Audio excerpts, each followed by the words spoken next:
Going live, going live. Okay, I think I'm live. How's it going, guys? Happy Friday. About a 32-degree Friday here in Michigan, so hopefully it's a little warmer where you guys are. It got really cold really quick here, and it kind of sucks. But anyways, for those of you guys that are going to watch this later, this is the 2A EDU live stream. I go on around 9:30 Eastern time every Friday night, so if you guys are watching after the fact, I appreciate it. And if you want to catch me live next week, about 9:30 Eastern time. So let's see who's in here. Jeremy Wilson. What's happening, Jeremy? The next YouTube superstar, Jeremy Wilson's in the house.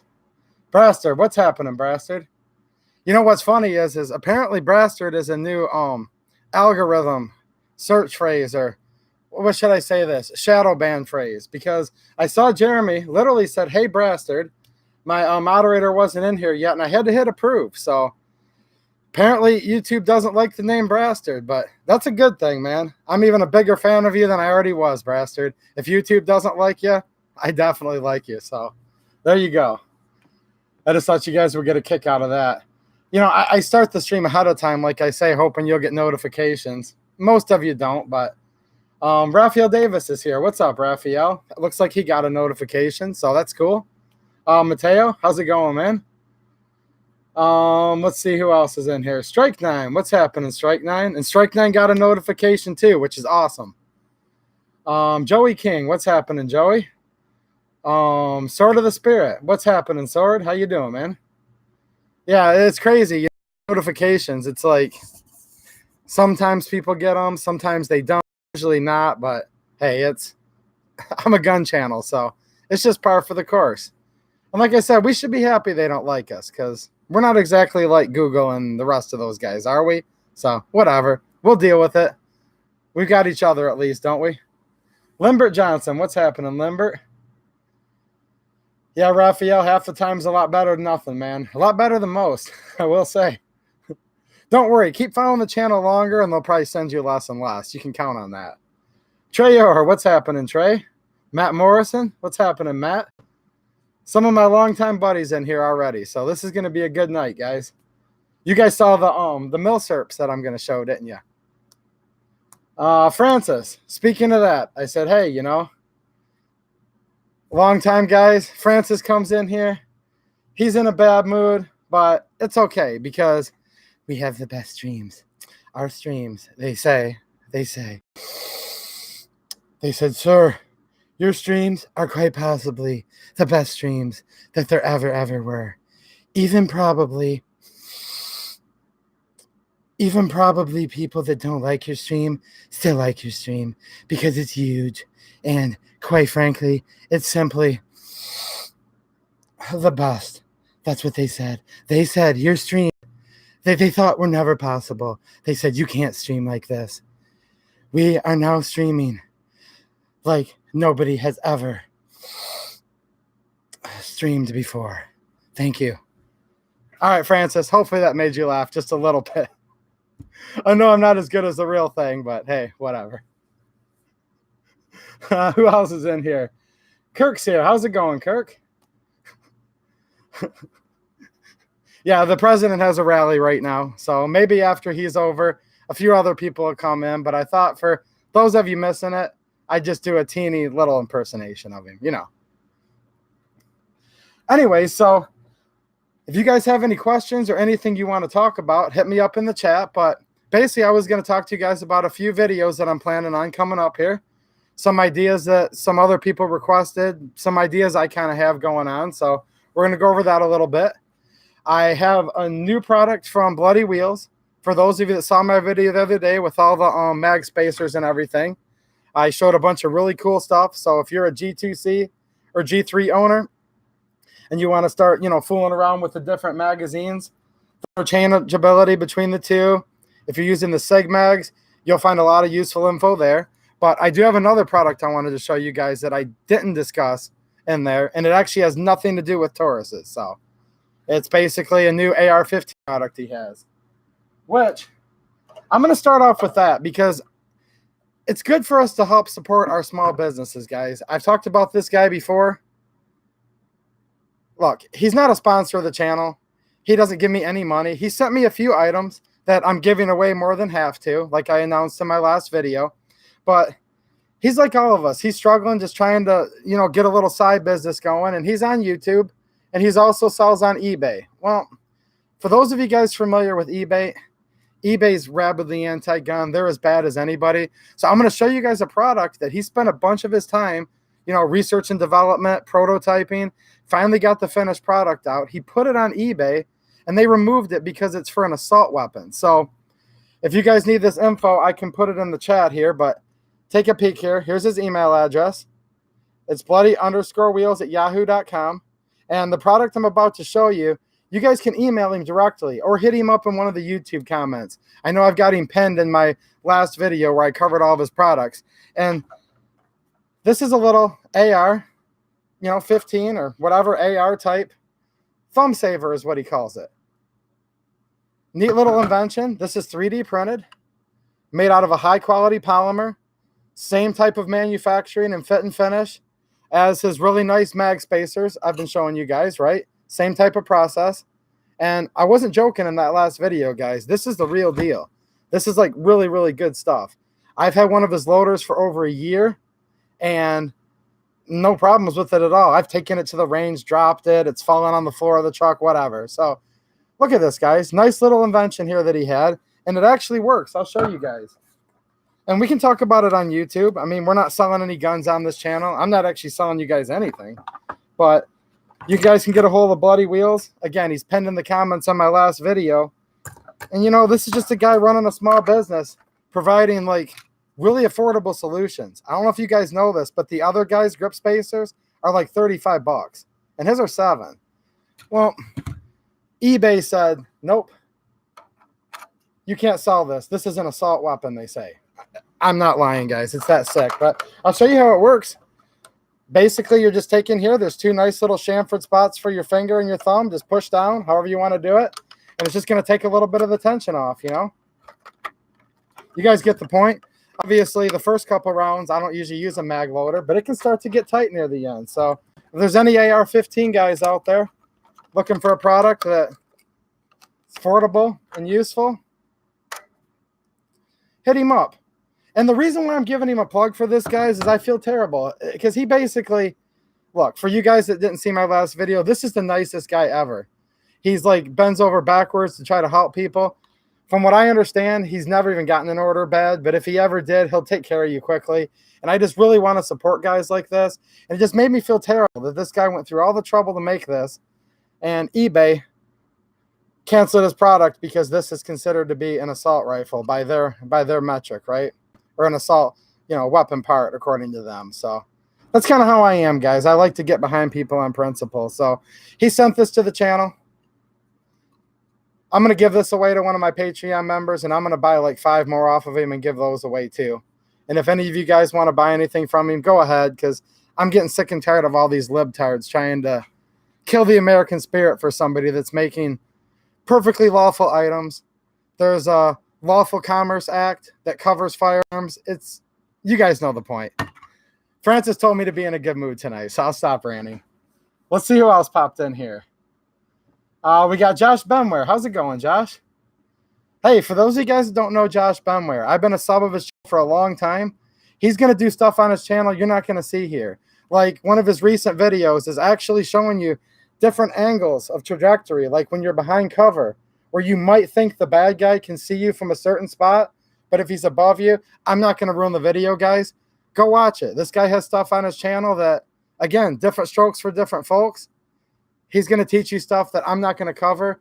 He has more expertise in things like that than I do. So head over there and look up Josh. I thought, I like all of his videos, but I thought that one was pretty cool for new shooters that might not be quite sure what concealment and cover and how far. Just go watch it. I don't teasing it anymore. I'll give it away. Jet, what's happening, Jet? Another good YouTuber, Jet? Man, there's a lot of good YouTube channels in here tonight. Go check Jet out if you guys aren't already familiar with him. He's another buddy of mine. Beretta Man, what's happening, Beretta Man? By the way, Beretta Man, you're awesome. I saw that you upped your Patreon support above what you already were, which is awesome, dude. I'm totally going to do an awesome Beretta video for you soon. It's not just going to be Beretta handguns, but I have a couple old military surplus Beretta rifles you might like. So huge shout out to Beretta, man. I really appreciate you, dude. You're awesome.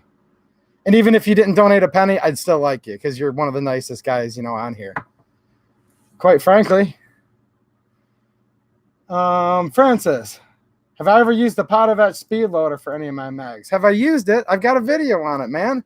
Yeah, there's a video from probably 7-8 months ago, me using the Potovac speed loader. I have it. When I get up and walk in the back room for something random, which I always inevitably do, I'll go grab it and show you guys. But yeah, I'm a big fan of the Potovac speed loader. It's pretty cool. For AK and AR mags, basically, for those of you guys that aren't familiar. Seth's in the house. What's happening, Seth? How you doing, man? Yeah, Trey Orr's bringing up a good point. He was buying AR-15 upper rails and handguards on eBay for years, and so was I, and they're just gone. Mateo and I were talking on the phone a week ago about this exact topic. We're like, man, what happened to all the knockoff Magpul sites and the rails? And you guys know it's just literally gone. So they're making it tough. They really, really are. Uh-oh, Bretta Man's got someone, someone's, he said the dogs are playing with his computer again. Oh, geez. That might just be me, though. You know, the computer probably, I don't know. Yeah, Josh, you're right, man. Josh does have a nice channel, a nice chill vibe. He's always got good music. He's always giving shout-outs. Yeah, that's what I was saying, man. Jot's a good dude. He's definitely one of us, that's for sure. Raphael, we need a new gun app or website. I agree, man. And there's certain ones that have tried, and some of them have nice sites, but it's just not catching on, man, for whatever reason. I mean, I have a Gunstreamer account, and I have it set where it automatically uploads my videos to Gunstreamer. I think I have about 35 subscribers.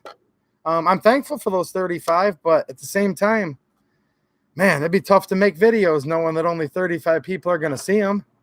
I mean, I probably still would, but geez, oh, Pete, it's tough. People are trying, but anyone have a link to a triangle side folder template? Strike 9 wants to know. I'm not really a CAD guy. I have a oh, geez, it's somewhere over here.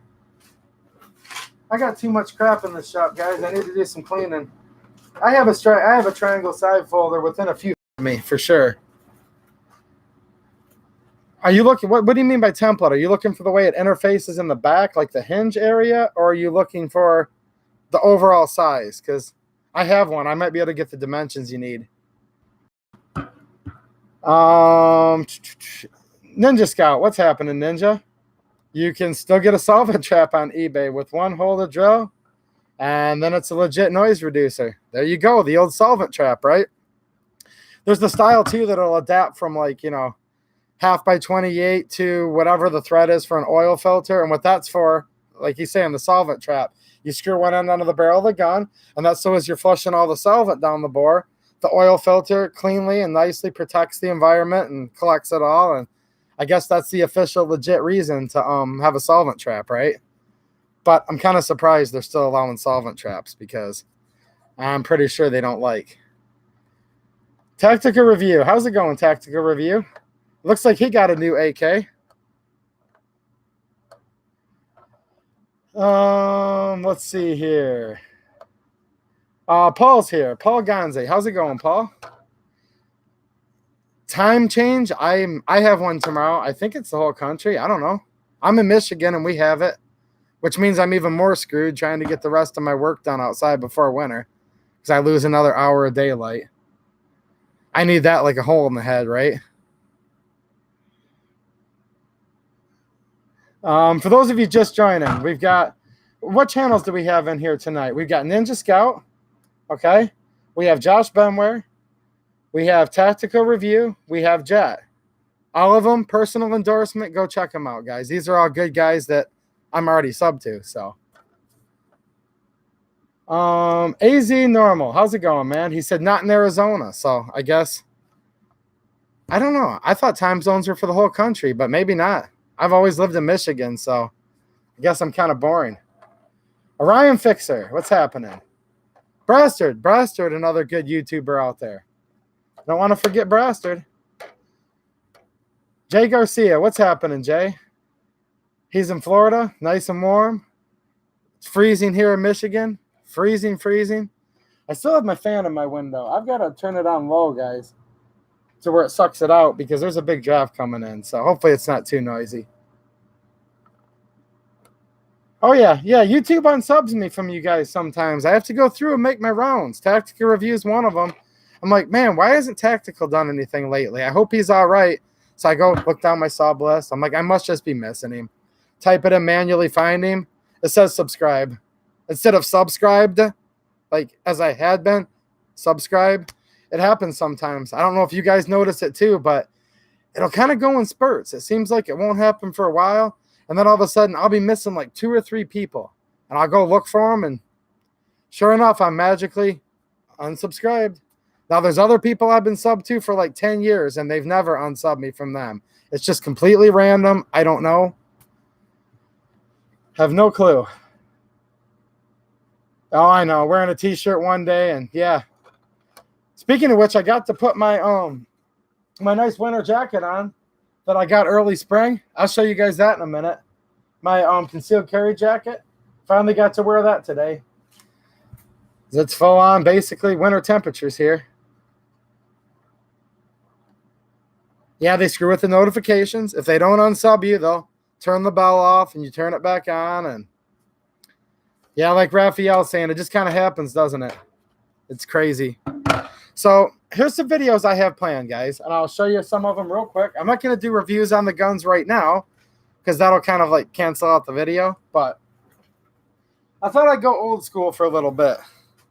I don't think I've ever really showed this on the channel, or if I have, I've definitely not done an actual video on it, but I got a 1915 manufactured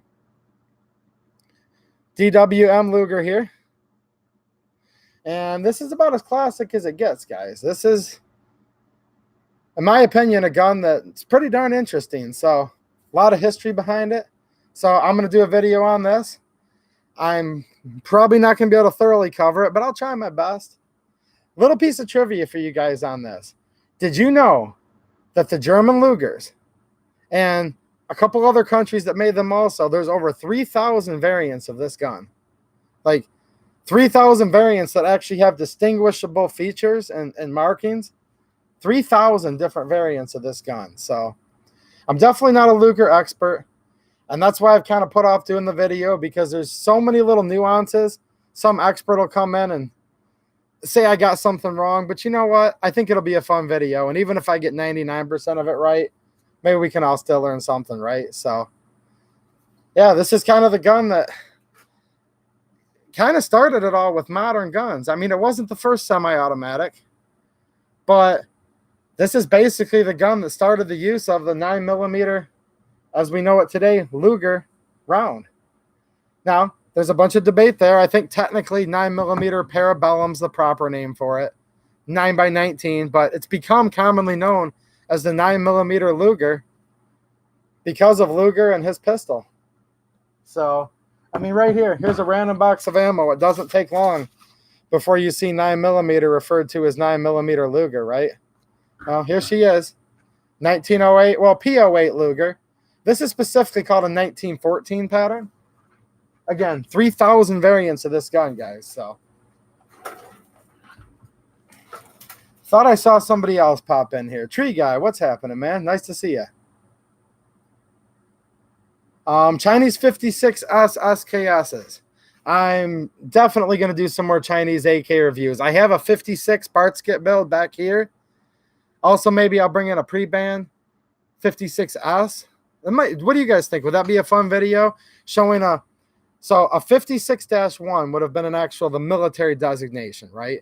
And then 56S-1, -1 means underfolder. That would have been a pre-band made for civilians. That's what the S is for, semi-automatic. So it might be cool to compare and contrast a pre-band, Norinco 56S-1 versus an actual 56-1 parts kit build that was formerly obviously a machine gun before being demilled and then rebuilt again. So I wouldn't mind doing a video like that if anyone would be interested in it. Andrew Gallagher, what's happening, Andrew?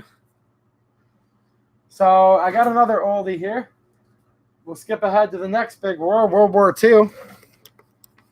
I showed just a hint of this in a video a while back when I first got it. And this is the Type 14 Japanese Nambu. When you first look at it, it kind of reminds you of a Luger, doesn't it? Now, the action and the way it physically works, not so much. But just generally the shape of it and the outline.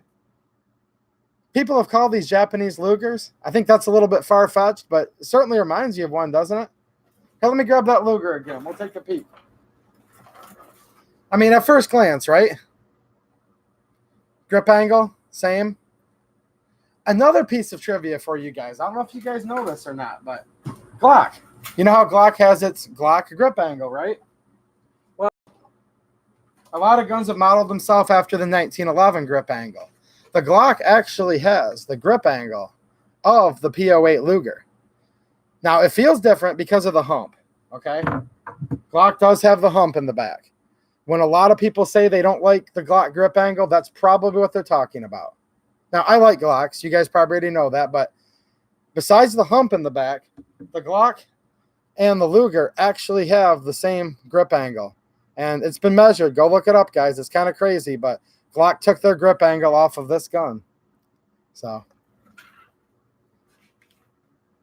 but this gun definitely has a they both have weird looks to them, right? This is a little more well-known look. But what about this guy? It's definitely something you don't see every day. I think that's what Jet's saying. Effing strange looking. Oh, I hear you, man. I hear you. And of course, you got a really unique action on this gun too, with the toggle lock. Well, it'd help if I took the safety off. Then I could open up the action. But yeah, when the gun cycles, it holds open on the last round. That's what it ends up looking like, guys.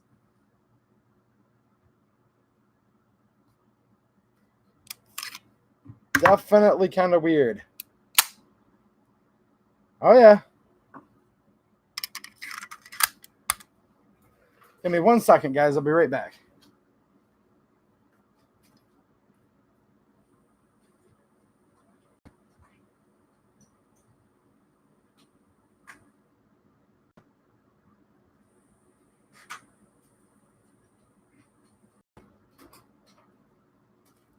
Guys in here. Well, they're not new. They're just new for tonight. Hunts for Food. What's happening, man? I haven't seen you in a while. Nice to see you, buddy. Another longtime viewer. Cave Dave. Man, this is old school night. We got Cave Dave. We've got Josh Benware. We've got Braster. We've got Orion. We've got Hunts for Food. Francis Petro. Jeez, oh, P's. Howard Sadler. What's happening? How you doing? Is there a holster for the G3? I don't have one officially made for it yet. I did show briefly in the last stream. I'll show you again real quick, man, how a G2C can be kind of used, but it sticks out a little bit. So you tell me. When I get some freaking time, I'm going to do a review of this holster. This is made by a company in Sterling Heights, so they're local to me. And it's made for the G2C. Where's my G2C? Here it is.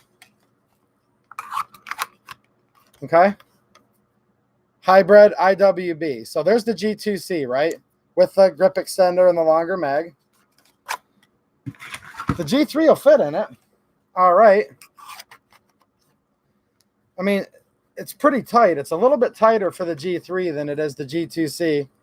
The barrel and slide in the bottom part of the dust cover is going to stick out a little bit. I wouldn't say this is quite the perfect fit, but it seems to be working. I would note it's pretty tight retention, though. And this holster is designed to have more of a medium retention when you're holding it like this. And then after it gets bound down to your body by your belt, then you're going to get your full retention. So I think I mentioned this last stream. I'm afraid with how tight this G3 already is in here, it might be almost a little bit tight. And there's mixed feelings on that, guys. Holsters are a very, very personal thing. It's kind of like, what kind of underwear do you like wearing? It's like, pick what's right for you, and I don't really care. You know what I'm saying, right? But you want to have a good retention. If you had to err on the side of having a little bit too tight a retention is what I would briefly say. But if your retention's too tight, you can find yourself literally where you go to pull that gun out and you're literally like pulling your clothes up to your neck doing it. I've seen it happen. I've even had it happen to myself just practicing. So practice with your holster a little bit, guys.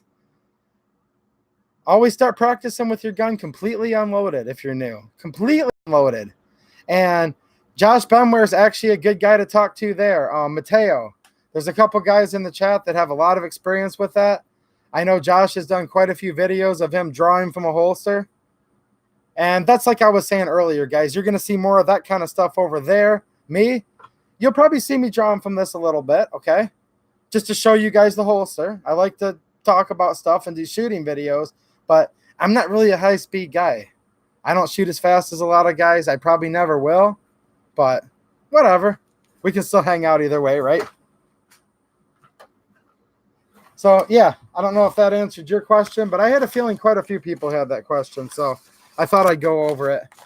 And, of course, there's probably 3 people in the chat that have already suggested a good holster, too, because most of you guys are, quite frankly, smarter than me. That's why I like hanging out with you guys. Oh, Mag Monday. Yeah, Mag Monday. Is that you, man? You're the one that was actually in my IG feed showing me holsters. If that's you, then yeah, guys, go check out Mag Monday over on Instagram. I'm following his channel, and he definitely is showing some nice holsters. Let me know if that's you or not. I know people use different names, but yeah, Mag Monday on IG. By the way, guys, if you guys do IG, hit me up. I'll give you guys a follow back. I'm 2A __EDU. So 2A 2 underscores EDU. Why? 2A EDU was taken. 2A _EDU was taken. Like by some Oriental person that doesn't even do anything with the Second Amendment at all by looking at their channel. But whatever. I guess 2A means different things in different parts of the world. So 2A _ let me type this out here. EDU. If I'm aware of you guys having channels and I'm following you and you're not following me, send me a message. I want to follow you guys back. Sometimes I just don't know who's who, you know. Who else popped in here? I thought I saw somebody sneaking around. Did I miss somebody? If I missed someone and didn't say hi to you, just say hi to me again. If you guys go at 2A EDU, then it'll put it in orange for me, and that helps out. And like Mateo did earlier, he put it in orange for me. It'll loosen up since it's a hybrid. So there you go. So maybe that mag. I was just looking at Mag Monday out of the corner mag. That holster might be just perfect for the G3. But yeah, okay, that's you, man. Nice to see you here. I appreciate it, buddy. Cave Dave's buffering tonight. Is anybody else? For my little screen here, it says the stream health is good. I'm hoping it is.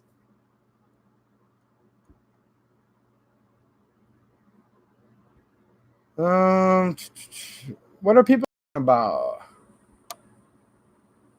Oh, you guys almost forgot your holsters on. See, you guys are getting me paranoid here. I just saw, Matt Morris is talking to Jeff. Almost forgot it's on at times. I'm like, am I boring these guys this much that they forgot the stream's even on? Like all 28 of you watching are going, hurry up, dude. No, he forgot that his holster's even on. All right, we're good. Hunts for food, puff gun mags, any good? The new G2 ones with the metal reinforcements. Looking at some right now. I don't have the G2 puff guns, but if you go back, it's a while ago now, you'll see my initial puff gun, kind of like torture test. I did it out just outside the door here in the parking lot. Man, I chucked one 25, 30 foot in the air, came down, did nothing to it, perfect. On the corner of my landscaping trailer where it's like welded, metal box beam construction, I was sitting there whacking on it, basically as hard as I could, nothing. I will say the puff gun mags are very strong. Now look, unless you have a Wasser that has kind of a bigger mag well that was opened up a little bit too much, then they're going to be your best friend. But if your mag well on your AK is completely in spec, tolerances, right shape and size, you guys know what I mean, you're probably going to have to sit there and do a little filing or dremeling on these puff guns. So that's what I've noticed. They run on the large side, which is good sometimes, bad other times. But as far as being tough, oh, dude, they're tough as nails, like literally.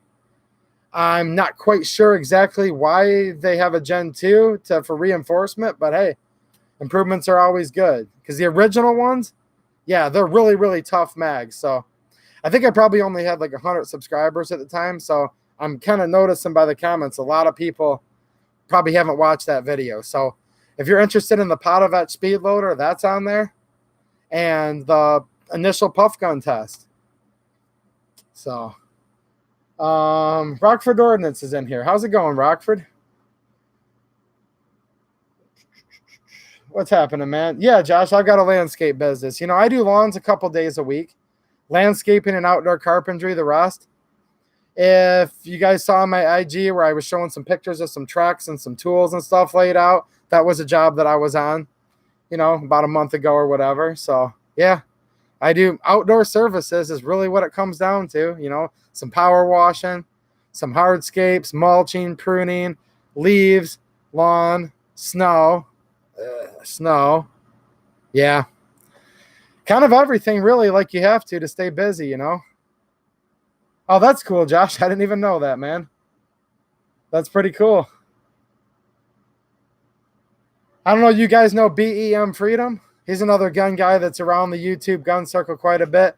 Yeah, me and him actually know each other in real life. He used to work for a big landscape company that's right here in town with me, and it's the same place where I used to buy all my supplies. So me and him actually know each other in real life from the local landscaping industry. And he moved a little bit further away from me. He's not right in town anymore, but he's still less than an hour away. So me and him are going to be doing some shooting soon, and I'll probably bring the camera out there. So if you guys are buddies with BEM Freedom, probably see us on there before it gets too cold out. Yeah, I like landscapers, you know. Yeah, I'm kind of the same way, Josh. I've kind of got two jobs too, you know. Of all things, and I don't know, for those of you that don't know, I kind of have two professions, right? I'm also an IT professional. Now, besides a few local friends and stuff I know, word of mouth here and there, but mainly I just have one customer. It's for a local, you know, fabricating and machining type business. Good friends of mine I've known forever. Great people over there. But I basically have one customer. So here's my story. Got out of high school, started doing landscaping, went to college, got a degree, was going to be an IT professional the rest of my life, right? Decided, no, man, I don't want to sit in a cubicle the rest of my life. Like, that's just not me. Like, I could have made a lot more money doing that, but no. So I worked for a school district for 11 years doing IT during the school year and then weekends, and I got summer vacation off. So during summer, school vacation, and weekends, got my landscape business going. Did both for 11 years. Quit the school district about 8-9 years ago now. Been doing the landscaping essentially full-time with maybe 1 to 2 days a week doing the IT for my one commercial customer I have. So I kind of completely reversed it. Mainly landscaping, cut my foot in the door with IT just a little bit. But I don't want to sit in a cubicle forever, even though I'm kind of sort of good at it. And I'll say one more time, I could have made a lot more money, but you know what? I don't know. As much as it sucks, it's a beautiful place. It's nice to be outside. The animals, you guys can make fun of me, but even just smelling the flowers, you know, it's so nice to be outside compared to like just being in a cubicle all day. So that's my deal, guys. Landscaper / IT professional. Oh, Uncle Dan's here. How'd you guys let him in? Braster, aren't you supposed to be running security? All right, Josh Benware, will you make sure Uncle Dan's nice in here? Because I don't know, man. I like him, but he can be a little bit rowdy sometimes. What's happening, Uncle Dan? Here's the deal. I can talk all the smack I want to you, my man, because you're like 3,000 miles away from me, and I know it. So I'll already be on a landscaping job tomorrow by the time you can drive here. So, let's see who else is here. Andrew Gallagher gave me a follow on IG. Man, that sucked. I just knocked down a $500 holster. Let me show you this before I've had it sitting in front of me. So I have the Nambu, right? The Type 14. And I did get the original holster for it. I don't think it's actually worth $500, but I bet you it's actually about $300. These are tough to get. So this is an original World War II from the correct period of this gun. Now, I didn't buy it with the gun, but it is correct holster. By all of the, I don't want to bore you guys, but there's all the nuances in it, the type of stitching, the features, the color of leather. It puts it made by the correct arsenal within, give or take, right, you know, a year or two. So here's the correct holster for this Japanese Nambu. And if you guys are big milsurp geeks like me, you guys know what I'm saying. It can be just as tough to find the holster sometimes as the gun, you know. And the thing I've noticed too, when it comes to these and P38s and some of the other guns, you know, basically the sum of the package deal is greater than its part. So you could take a gun that you bought for 600, 700 bucks, throw a holster in that you bought for 300. So say 7 plus 3 is 1,000. No, you'll get like 1,200 for the package. Like if you match it up with the right holster and stuff, it's actually adds value to some of these guns to go out and buy the holster. It's really weird. Other guns though, like modern guns, you get it for free, right? So it's kind of like if I took that new leather Kydex hybrid holster and I put this G3 in it and went to trade it in at my local gun shop, he's going to say, hey, man, do you want your holster back? And I'll be like, no, man, give me some more. No. Like, they won't even give you a penny for your holster if it's just a run-of-the-mill. But if it's a nice handcrafted leather holster, they're worth money, especially if it's a 70-year-old milsurp holster that's correct for the gun. It's a whole thing. I'm not really a holster collector, but try to match up the right holsters to some of my old milsurps, you know? Oh, let's see here. Are you kidding me? Jake Garcia? Wow, what a small world this is. Did you see what he said, Josh? He landscapes Monday through Friday and does U.S. Law Shield too on the side. Holy crap. You know what, guys? Let's take a vote here. Let's just get everyone else out of here and just have this be the landscapers chat, okay? Because I know we got plumbers in here and we got carpenters in here. We've got welfare recipients in here, but you know what? Let's just make this the landscapers only chat. What do you guys think? No, I'm joking. See, someone just left. See, no one has any sense of humor in here. Oh, well, I don't care. Let's see here. Mr. Nasta? I don't know how to pronounce your first name. NWAHS. I don't want to butcher your name, man, but how's it going? Nice to see you here. I knew there was someone on welfare that's in here. Where's he at? Oh, yeah, there he is. Orion Fixer. I told you there was people. No, Orion's not, but.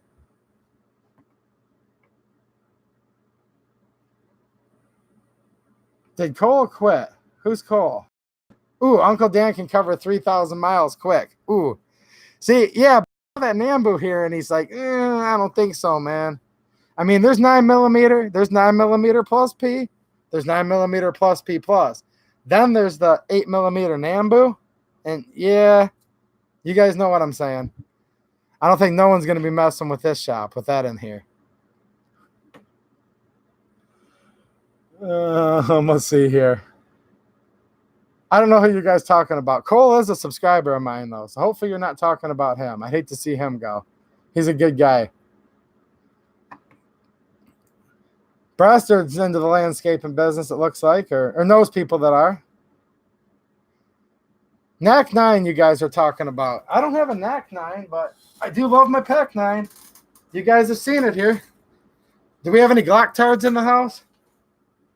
I'm trying to find somebody I know in town. I haven't had a chance to go in there again, but make Glock tards great again. Wouldn't that be a nice t-shirt? And if I can get a couple of them made, I'm going to wear one. And somebody else that's in here right now that has a channel said he'd wear it too. So, oh yeah, I almost forgot. Shout out to the Uncle Dan channel. I was shouting out all the channels here. I don't think he was here. For those of you that haven't been over there lately, 2,000 subs, Uncle Dan. So congratulations, buddy. Pretty freaking cool. I can't put the Glock mag in my PAC 9 right now because I forgot. Last time I took it out, I was shooting Beretta mags. So here you go. Beretta 92 mag. PAC 9 9mm pistol. I love this little thing. I know I've showed it like 10 times, but that's because I do like it. But Glock tards, don't worry. There's another little adapter that I've got right over there. Okay? And it'll take your Glock mag, your fun sticks, your happy sticks, whatever you want to call them, right? But I don't know. I'm a Beretta man today. So screw you, Glock tards. Me and Beretta man have got this one. You know what I'm saying? 92 mag. Which is pretty cool because I have way more Beretta or Glock mags rather than Beretta mags, but I've got probably half a dozen Beretta 92 mags or so. So it's kind of cool to switch it up once in a while. Let's see here. There you go, Orion Fixer. He owns his own landscaping business. It's called cutting his own grass, right? Yeah, the Glock mags look uglier than the Scorpion mags. That's another video idea I had, guys. Do you guys like Scorpion Evo 3s? I've got a Scorpion Evo 3 pistol that I thought about bringing up here to do some reviews on. Tabletop, you know, maybe some shooting. I've got it with the folding arm brace, right? And then the way I have mine set up is it's got the pistol length barrel, right? And it's got one of those CAC cans on the front, one of the blast forwarders. It kind of looks like a suppressor in a way, right? And I've got the long carbine forend on it. So basically my forend completely covers the whole barrel, and you see just about that much of the big CAC can. So from a sideways profile, it looks like you've got, you know, a little suppressed SBR is actually kind of how I have mine set up. But I'm a big fan of the Scorpion Evo. So if any of you guys want to give me any encouragement, I'll bring that up here and do a video. So yeah, future videos. I'm going to do that Japanese Nambu, that funky, ugly looking thing, right? I'm going to do a video on the Luger. I also have some footage from the other day when I was shooting my new Taurus G2, my G3 and my G2C. Okay, I can say this, guys. My G3 as well as my G2C. I'm going to show you guys some more shooting footage with these. I kind of showed you guys me swapping mags out and barrels out and stuff, but I actually haven't shown the first shots of this yet. So it's already been shot. It was good. And I'm going to show the first shots video with this gun. I'm also going to show you guys me changing it up with some different types of ammo and stuff too. So yeah, those videos will be coming up. Do I have an FN57? No, I do not. I don't actually have any 5.7s. I think they're cool. I wouldn't mind getting a PS90 eventually, but man, there's just so many guns out there and I have so many interests. That's one that I'm completely blank on. Vanessa Kitty's here. What's happening, Vanessa? How you doing? Vanessa Kitty, she's another one that I'm following on IG.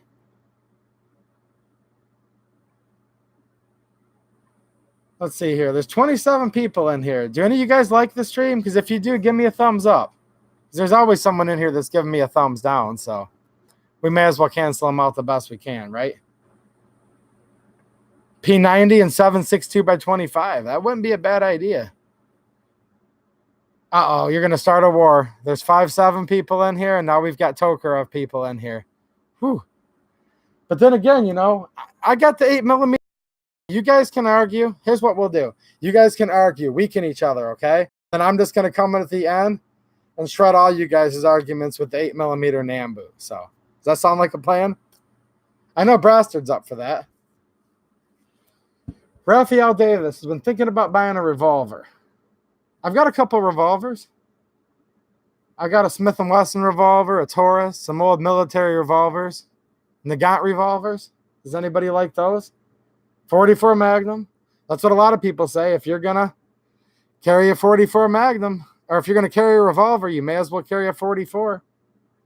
Poor Conservative, what's happening, buddy? He's a 44 Magnum guy. Looks like you and Vanessa Kitty have something in common, man. I believe Poor Conservative rolls with a 44 Magnum on the daily. You'll have to ask him to make sure. And he carries that other cartridge. I forgot the name of it. It's basically dead, they say. Some of the big YouTube channels said it's completely dead, and I can't even remember the name of it now, but I think Poor Conservative's into that other caliber too. Yeah, Braster does bring up a good point. 8mm Nambu to the base of the skull was quite effective in World War II. It actually kind of looks like a Tokarev round if you think about it. It's a little bottlenecked cartridge. Pretty cool. Ooh, I think Vanessa Kitty's gun's bigger than Poor Conservative's. Come on, Poor Conservative. Come in here and stick up for yourself, man.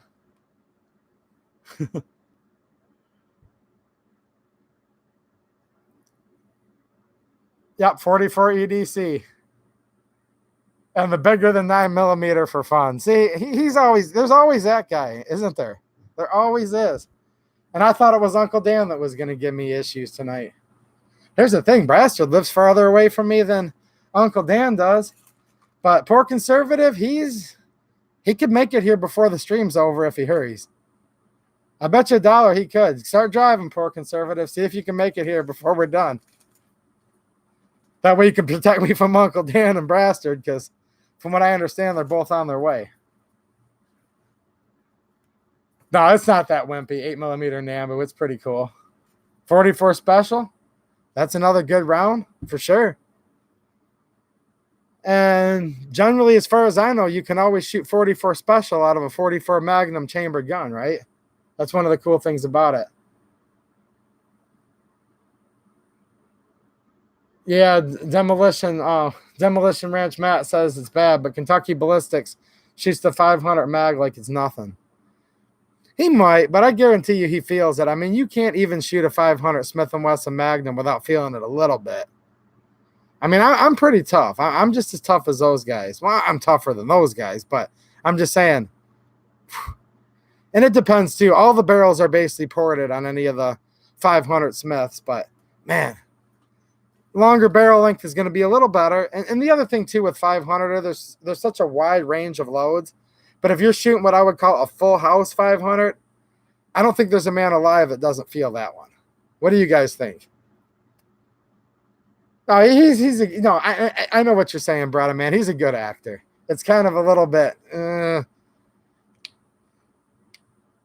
no, he's putting on a good face. I mean, if you're a complete wuss, you're gonna see one of those like where you see the guy hand the little lady a 500 and dunk, and she's oh, but no, he's feeling it a little bit. He just doesn't want people in the audience to notice it.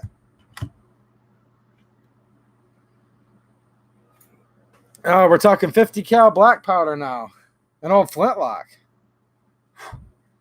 50 cal flintlock. Wow. I think I have an old musket ball here. What did I do with it? Here it is.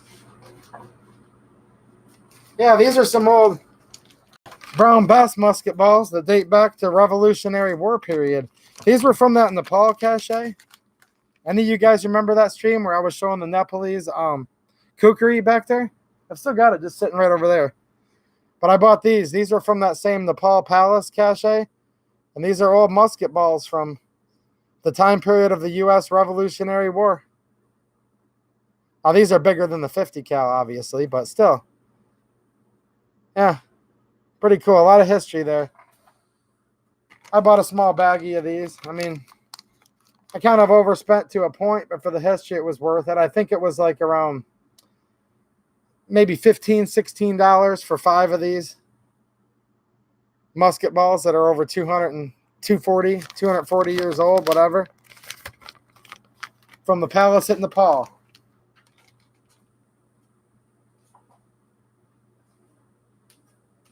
Oh, let's see here.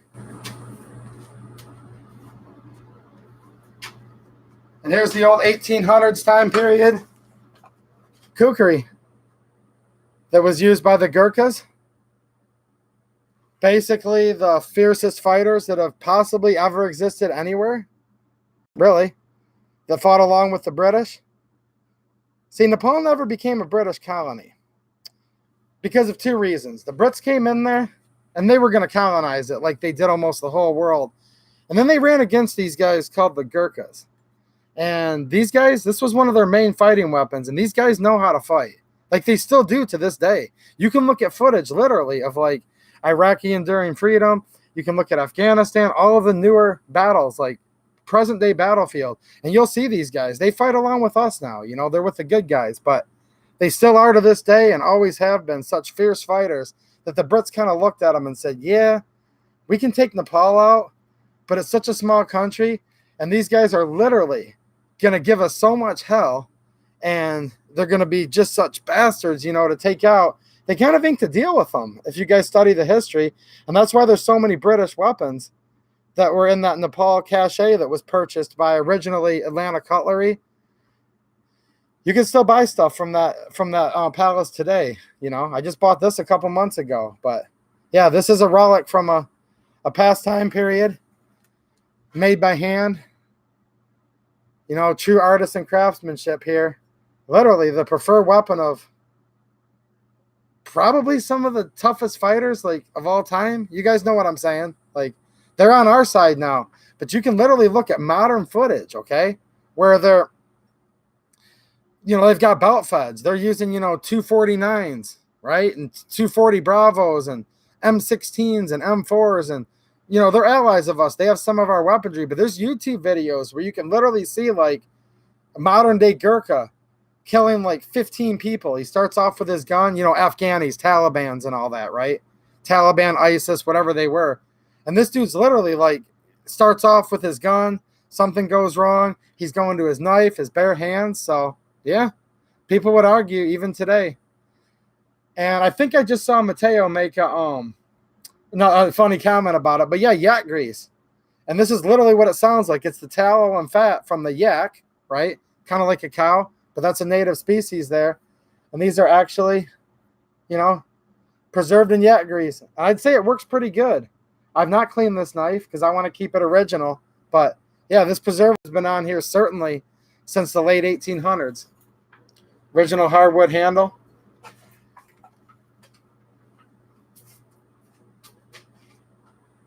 Sorry to bore you guys if you remember I did a stream on this, but it's a few months ago. And I think there's some new people in here who probably didn't see the kukris. Okay, speaking of which, here's the current Afghan issue kukri that today the Gurkhas are literally carrying into battle. Still handmade. Still handmade, right in Nepal. The same shop that made this, their family, their descendants, their forefathers were making them back in the 1800s. So, but yeah, this is literally a current military issue that the Gurkhas from Nepal carry in Afghanistan. Like, I don't know if they're still there right this second, but in the last couple of years, it's confusing because a lot has happened recently where they come and go. But let's just say essentially right now in the Middle East, the Nepalese Gurkha fighters they still carry this. Just like our special forces have a certain knife they carry, this is their knife. So, just wanted to show you guys this one real quick. Hardwood handle. Again, the same old world artisan type craftsmanship. Now this one, of course, haven't really used it. Here's what sucks. I don't want to use the old one because it's an antique and I just love it exactly how it looks. This one I want to use, but it's just so pretty I don't want to. Water buffalo hide wrapped wood sheath. So it's a hardwood, it's slabs of wood wrapped in water buffalo. Comes with two little companions here. So you've got a little basically companion knife. Little utility knife, right? Toothpick knife. And then here's your sharpener. I haven't perfected this technique yet, guys, but I'm going to research it a little more. But yeah, they actually sharpen with this. It basically looks a lot like the little companion toothpick knife. But instead of having a sharp edge, it's completely blunted. So I'm imagining from the squared off side. I don't know. I have to figure out how to use this still. But yeah, this is what they're sending their military out with. And from what I understand, now I haven't served, okay, guys, but I don't know if any of you guys served in the Middle East and ran against them, but some friends of mine that have served and came back, after deployments in the Middle East, they said they ran into some of those Gurkha fighters from Nepal. They said really good dudes, and they were happy to have them on our side. I've been told that by a couple people, so.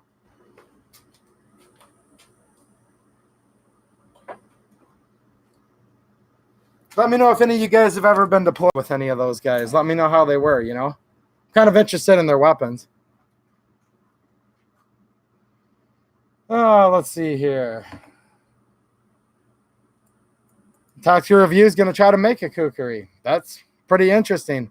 I don't really know how to do that kind of stuff. So to me, that sounds kind of hard, but if you know what you're doing, it could be a fun project, right?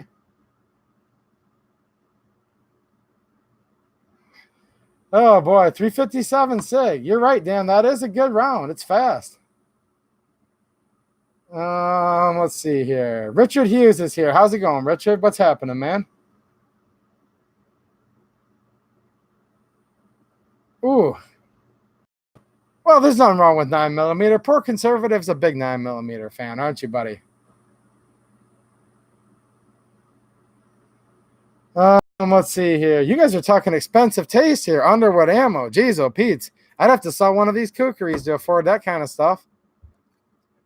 I like my Plus P. My Plus P and standard pressure HST.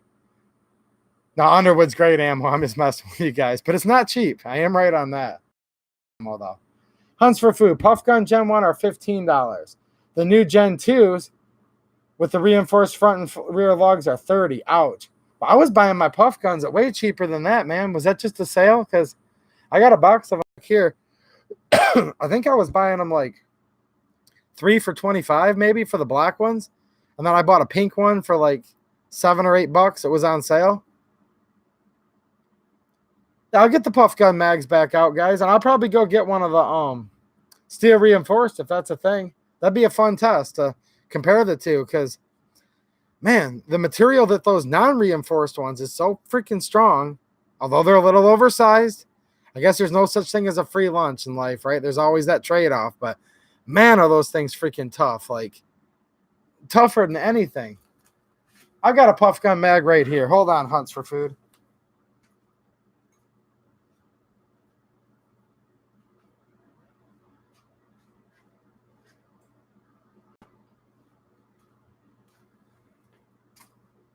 Now, here's another cool thing about the puff gun mags, guys. AMD 65, right? I've bored you all too much on this gun, but I am probably going to do a review on it because I've never done a standalone video on this gun yet. But anyways, AMD 65, as you guys know, it uses the 20-round so-called tanker mags. And I've got some original right over there, Hungarian steel, but this has a puff gun in it. And I bought this as a 30-rounder because this is one that... There's a long story behind this that'll be saved for a video. Misha already did a video about this topic, but I'm going to do my own version too here soon. Misha and I have talked about on the phone about this gun at great lengths, guys. The whole story of how these guns even got here is rather interesting in and of itself. This specific version of the AMD 65, these Tennessee guns versions. Anyways, so here's a puff gun. It was a 30-rounder, right? Well, the cool thing about them is there's a ridge right here, okay? So it starts off with an extra ridge right here, and then the floor plate used to be all the way down here. Well, if you take your hacksaw and cut exactly there below the line, you know, just imagine it had one more below this because it originally did. You've got 3 different spots. So you can hook in at the bottom for 30. You can hack it off at 20 and make this a 20-round mag. Or you can come all the way up here and these become a 10-round mag. So there is some versatility in these puff gun mags. Now, with this mag well being a little bit on the looser side, this puff gun fits this gun real nice, goes right in there, and it's great. Whereas I do get a little bit of extra wobble from the steel mags. So, like I was saying earlier, these can be your friend. If you have a tight mag well, though, you're going to have to do some shaving. But pretty cool, right? Kind of a modular design, where you can have 30, 20, or 10 all within the same mag. I wouldn't focus on that. Too much black on, I guess it's because there's a black receiver and a... Cameras don't like to pick up on stuff that's real dark. But yeah, this is a authentic puff gun. There we go. It's showing up. These are the exact ones, the so-called Gen 1. These things are tough, like really, really tough. And it's not just regular polymer on these. These are made out of... Someone help me out in the comments. What's the material these are made out of? Lexan. That's what it is. Correct me if I'm wrong, but I believe these are Lexan mags. Tough, tough, tough, though. And by the way, did I mention to you guys yet? I love this Tennessee Guns AMD 65 build. I mean, this thing's like all Hungarian. And that's what makes it so unique. Like, how did they even get here? All matching original Hungarian parts kit. It has the original 12.5-inch barrel on it with an extended muzzle device that's pinned and welded, so it's not an SBR. The stock's still functional. And check this out. Unlike the Clearview Investments ones that are floating around, this one actually has the receiver itself. You can see right there, FEG Hungary, made in Hungary. So there you go. How they got them here? well, there's a little bit of debate and an interesting story at the very least, but this is about the only AK you'll find post 1989 where it's all basically original. Besides a few 922R parts they slipped in like a trigger and stuff, but you guys know what I'm saying.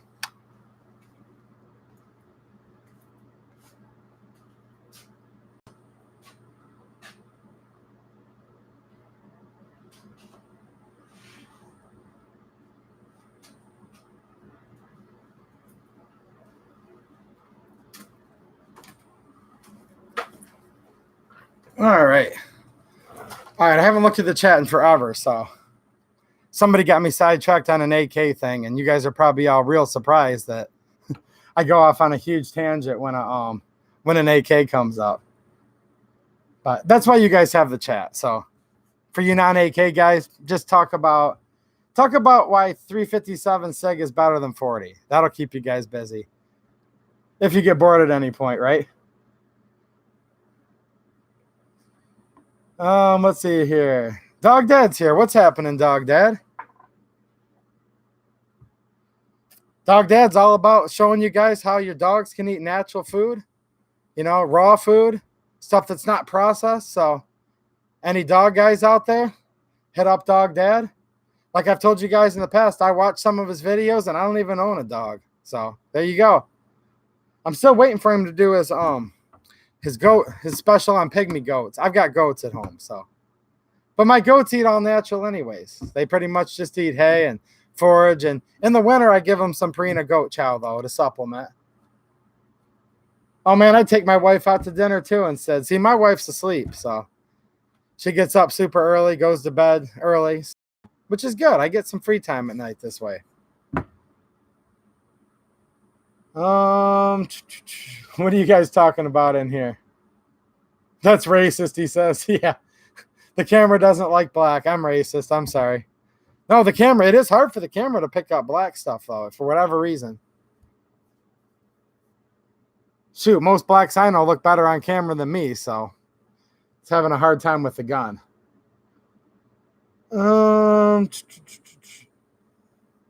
Richard Hughes, yeah, pretty much. I mean, yeah. They do keep the lawn up good, especially the weeds and stuff that go around the fence. I mean, I have them in a pen. They're fenced into an area. They don't just run like completely free or anything like that.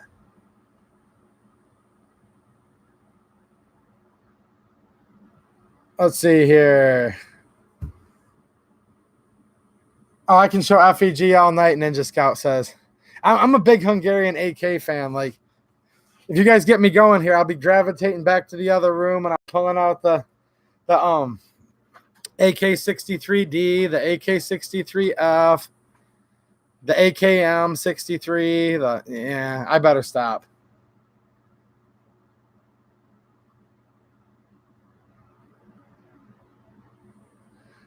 Busy Mountains here. Oh, man, what's happening? Dog Dad, who's that? That's probably the phone that's doing typo. I assume he means Dog Dad. Oh, my goats are so cute. I'll put my goats up on Instagram soon if anyone's curious to see them. Little pygmy goats, a brother and sister. Duke and Daisy are their names.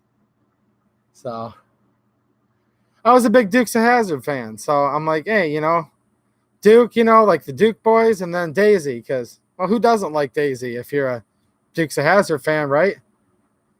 I don't mind a nice pair of Daisy Dukes. Do you guys? I know Orion Fixer likes a nice pair of Daisy Dukes. No, he doesn't wear them. It's not what I meant. He likes Daisy from Dukes of Hazzard.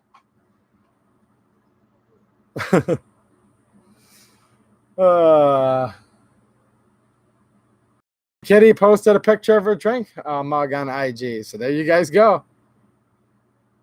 Heck, I've posted all kinds of stuff on there, like some Tauruses lately, Rainbow, a deck I was working on, whatever. I'm definitely not a professional IGer, so if you guys go follow me over there, don't expect. Well, you guys watch my YouTube channel. You know not to expect any kind of high level of professionality, I would assume. Yep. Richard Hughes is right. If you right-click on his name, go to channel, should pop you out into a new tab, I believe. He's going to go over there and never come back here again, which is fine. Dog Dad's got a better channel. I get it. I'm just messing. Oh, Orion did actually meet her. See, how did I know this? How did I know Orion was the biggest Daisy fan in here? I guess I'm just that smart, guys. I guess so.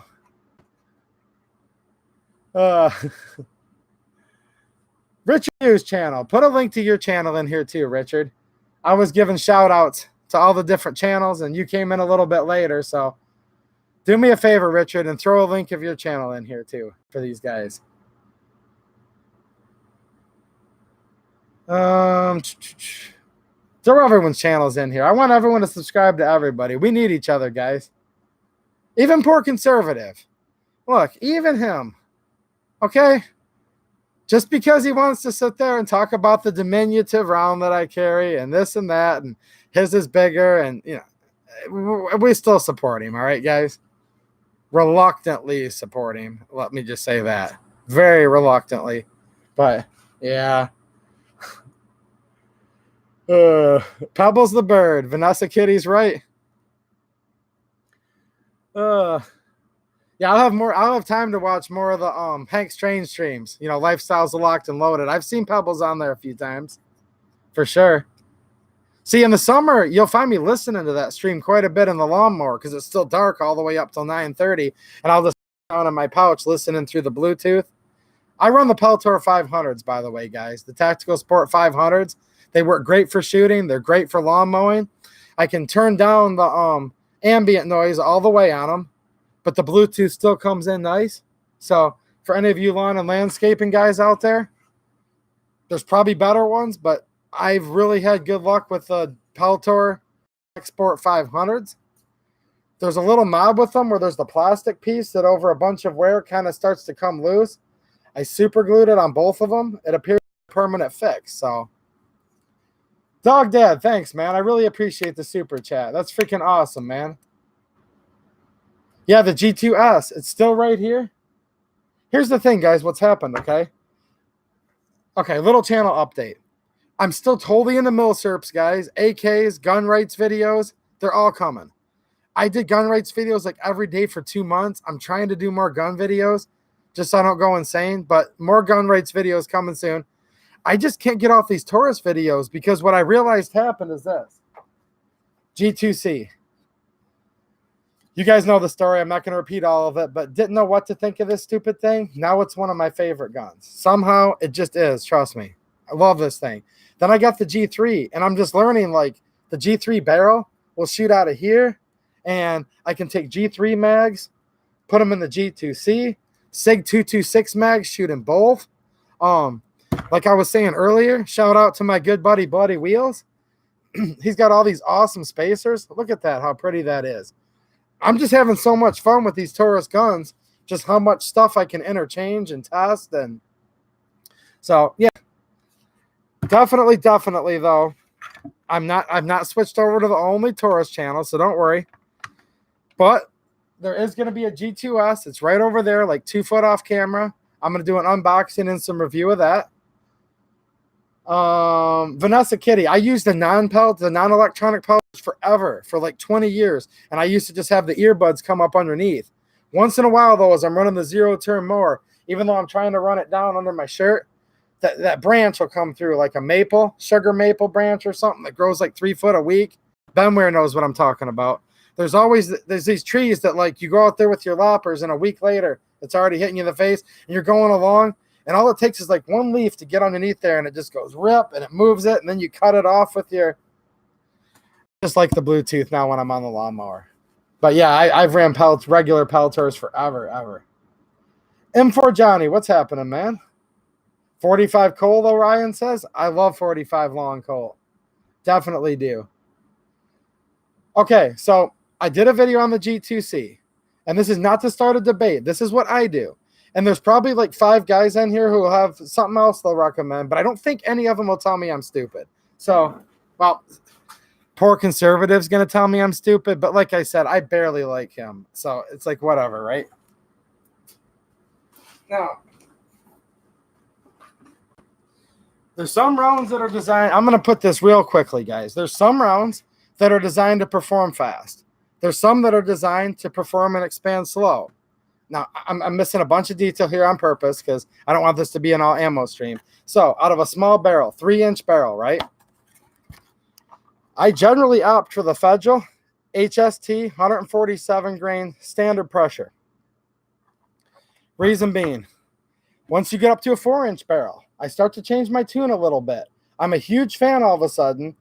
And again, I could go on for hours, but just real generically, I like HST, guys, and others, but I'm kind of an HST guy.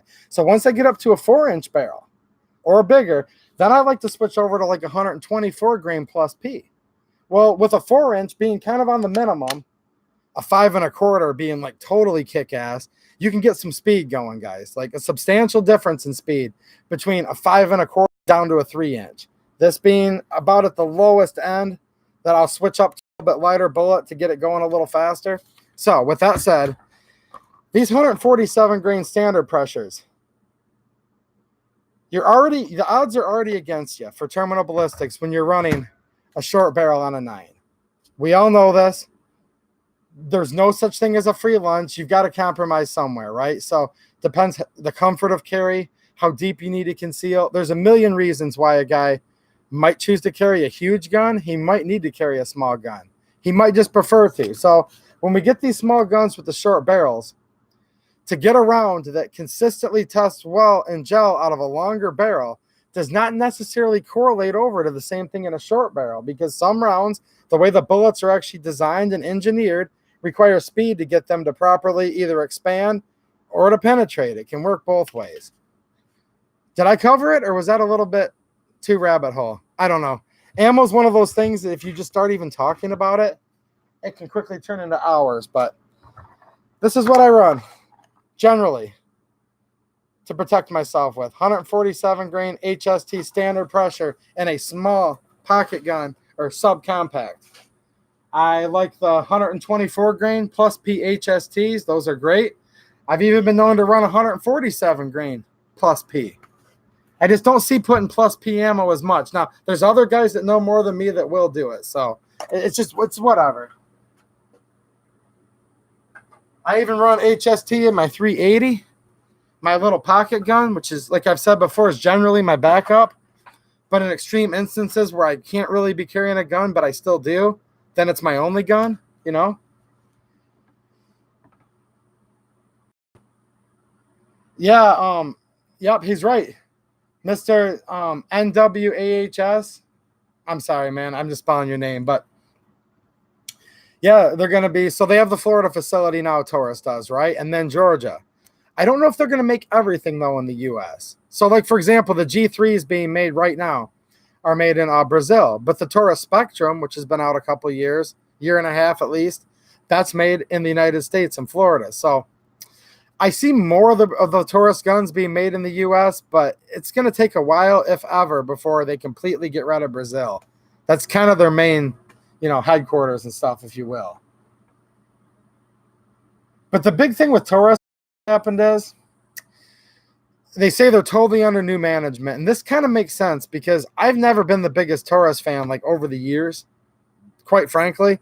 Some of the revolvers, sure, but, man, they've really, like I said, I bought this gun just being like, come on now. There's no way this is actually as good as all these people say it is. And some people probably still don't like it, but in the process of me trying to prove this gun wrong, it's become one of my favorite guns to shoot. I mean that. I do. Is it my favorite gun? Maybe not. I'm more of a milsurp guy, so there's guns that I'm, like, sentimentally in love with that I've had forever that are antiques and stuff in World War I and II. But besides those, this is one of the guns I find myself actually just gravitating to at the range, man. And the only problem is I'm going to start hurting this little girl's feelings because I'm really liking this one a lot too. I don't want to say it where the G2C can hear me, but I think I might like shooting this a little more. Trigger's a lot better on the G3, guys. It really, really is. It really is. Not that it was terrible on the G2C, but, man, they got this little trigger safety blade down, didn't they? Like, there's no hitch. Zero, none. Like, this is one of the best striker fired pistol triggers like I've ever shot, and I've shot a lot of them. Like literally, guys. This keeps up with the CZ striker fired trigger. I'm not even lying. You know, the P10. Now, I'm not saying this is a better gun. I'm not even going to go there. This isn't like Taurus versus CZ. I mean that as a compliment to the Taurus, because the CZ P10s, P10Cs, they were known for having one of the better striker fire, you know, trigger pulls, at least from people I've talked to. And I shot a buddy's P10C, because if you guys remember, they came out with the P10C first, then the full size. I shot his P10C, and I was quite impressed with that trigger.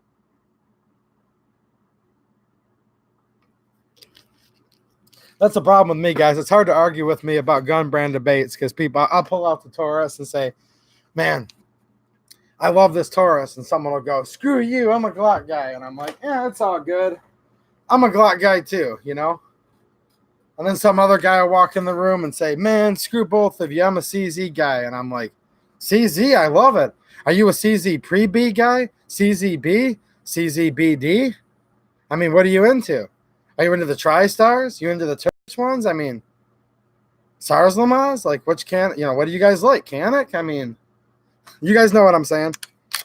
I like all of them, guys. Almost all of them. There's a couple brands I don't like. Trust me, there's a couple I don't, but it's just fun for me. I'm not even joking, guys. All the debate wars. I don't know. It's gonna be hard for you to get me to knock a Glock. Definitely not gonna knock a CZ. You're not gonna be able to get me to knock this unless it proves me wrong. And I'll tell you guys if it does. If this gun fails, I swear to God. Hopefully it's on camera. If it's not, I'll bring it right in here and rehash everything. But you're not going to really be able to tell me this gun sucks either until it proves itself, because I love this little thing.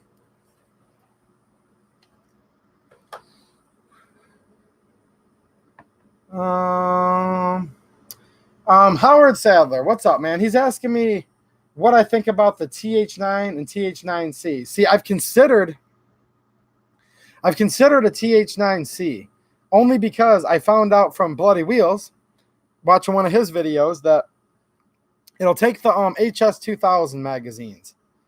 I'm a big HS2000 fan. I've had one forever, before that other company even started importing them. So I have quite a bit of 16-round HS2000 mags. The TH9C will take them. It won't lock the slide open, but it's still good. Like if you want to go have a 500-round range session, right? You can get the rounds through there without loading the same mag. It's also nice, I found, just my little thing, it's almost nice to have a mag sometimes that doesn't hold the slide open, because we're so used to the slide always holding open on all these modern pistols. What happens if you were actually in a self-defense situation and the slide didn't hold open? Would you know what to do? I mean, there's some guns that don't hold open, but so many of us have been spoiled by these modern guns with this feature for so long, right? I mean, even that Luger, that P08 Luger holds the, not really the slide, but the toggle, if you will, open. But it's almost nice as like a, oh, what if shit happens scenario to have mags that are gonna, you guys know what I'm saying, right? I'm guessing some of you guys that even shoot a lot more than I do could vouch for that. It's cool. Another thing too I like to do sometimes, speaking of that, is throw a mag in there that fits the gun and it feeds, but it's not going to hold the slide open. That's kind of a good malfunction drill, right? I'll also take one of these realistic snap caps, mix that in there randomly. In fact, if I have somebody with me, I'll turn my head and say, load this mag, mix 2 of these snap caps in. I don't want to see you because I don't want to know when they're going to be. Like it could be the first round, the 3rd, the 7th, or the 16th. Do you guys ever do that? Mix a snap cap in so you can get used to your tap, rack, release, bang. I mean, I don't know. These have restrike. That's another thing guys have brought out, which I could care less what you guys' training or manual of arms is. A lot of guys are telling me, and I said it in a casual way, because this is nothing I want to argue about, but I said, this Taurus is a single action or a double action, right? They call it restrike. And I said, well, restrike's great. I'm glad it has it. So many people like it, but that's not in my training. See, the way I was originally taught, and I don't know if I was taught right or wrong. Again, I'm not going to judge any of you, but the way I was originally taught how to shoot. Now, besides in my backyard with my dad and stuff as a kid, but when I actually started going to actually training courses, right, I was taught that click, click, click, no bang. You don't keep on pulling the trigger, right? You tap. So you just, and I'm slamming this hard right now. Tap, rack, and it's going to chuck the old round out. And normally, there'd be another round in there. The slide's going to go home and then bang. So since my first instinct is to tap, rack, bang, I'm not really going to sit there and keep striking the same primer. But I've learned from you guys reading the comments. So many of you guys are like, dude, I'm not with the tap, rack, bang. I don't tap and rack. If I have a round, click, no bang, then I just keep on pulling the trigger over and over again. And for you guys, I guess this is an awesome thing. Hawk's Adventure Vlogs. What's happening, buddy? Just saw you there, He brings up a good point. How many have restrike, though? Not too freaking many, right? Like, hardly any. So if you're used to, say, shooting a Glock, you're not going to have restrike. So maybe it's just because I'm getting old, guys. What do you guys think? Should I keep on doing the tap, rack, bang, or should I retrain myself for restrike on some guns and not others? I'll tell you right now, I'm more inclined to still tap, rack, Some have it here and there.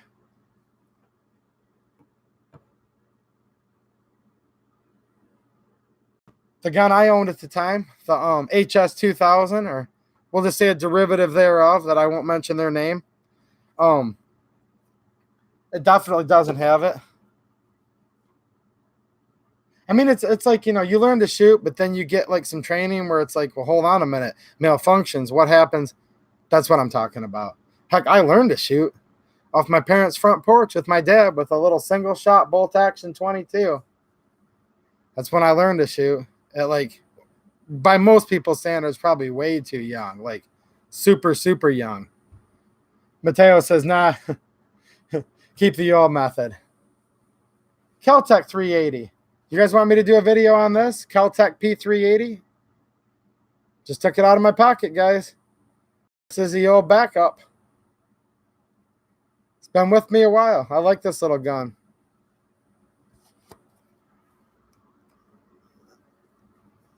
NC Engravers, IG, did do a handful of G2Cs. Thanks, man. I'll look that up.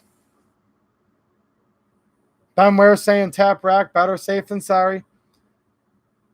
Francis P, the channel inspired him to buy some Aguila ammo. Right here. Oh, well, there's still quite a few people in here. I'm going to go take a 5-minute break, but before that, I'm going to give you guys an idea to chew on. Here's the Aguila ammo, okay? Anyways, I just had to show that for Francis P. I have an idea, guys, and I think this could be tons of fun. And I want to get some of you guys involved in this, but not really like this is probably a bad idea. So I'm going to give you guys 5 minutes to chew on this. Like, this could be really fun, or it might be logistically hard. So here's the basics of the idea. Just because I don't think anyone's done it before, so it'd be just something fun to do, right? Like, we can do Taurus G2C. I'd probably rather just do the G2C because I've had it for a while. Maybe the G3. Whatever. That's kind of minor details. I thought it'd be fun for me to go out to the range and get me on this in one sitting, one range session. Now, I may clip out me loading mags and stuff. Maybe I'll be able to get a helper or two there to speed it up. But basically, all in one take, one range session, take this G2C, and I want to shoot 3 rounds of each types of 100 different types of 9mm ammo.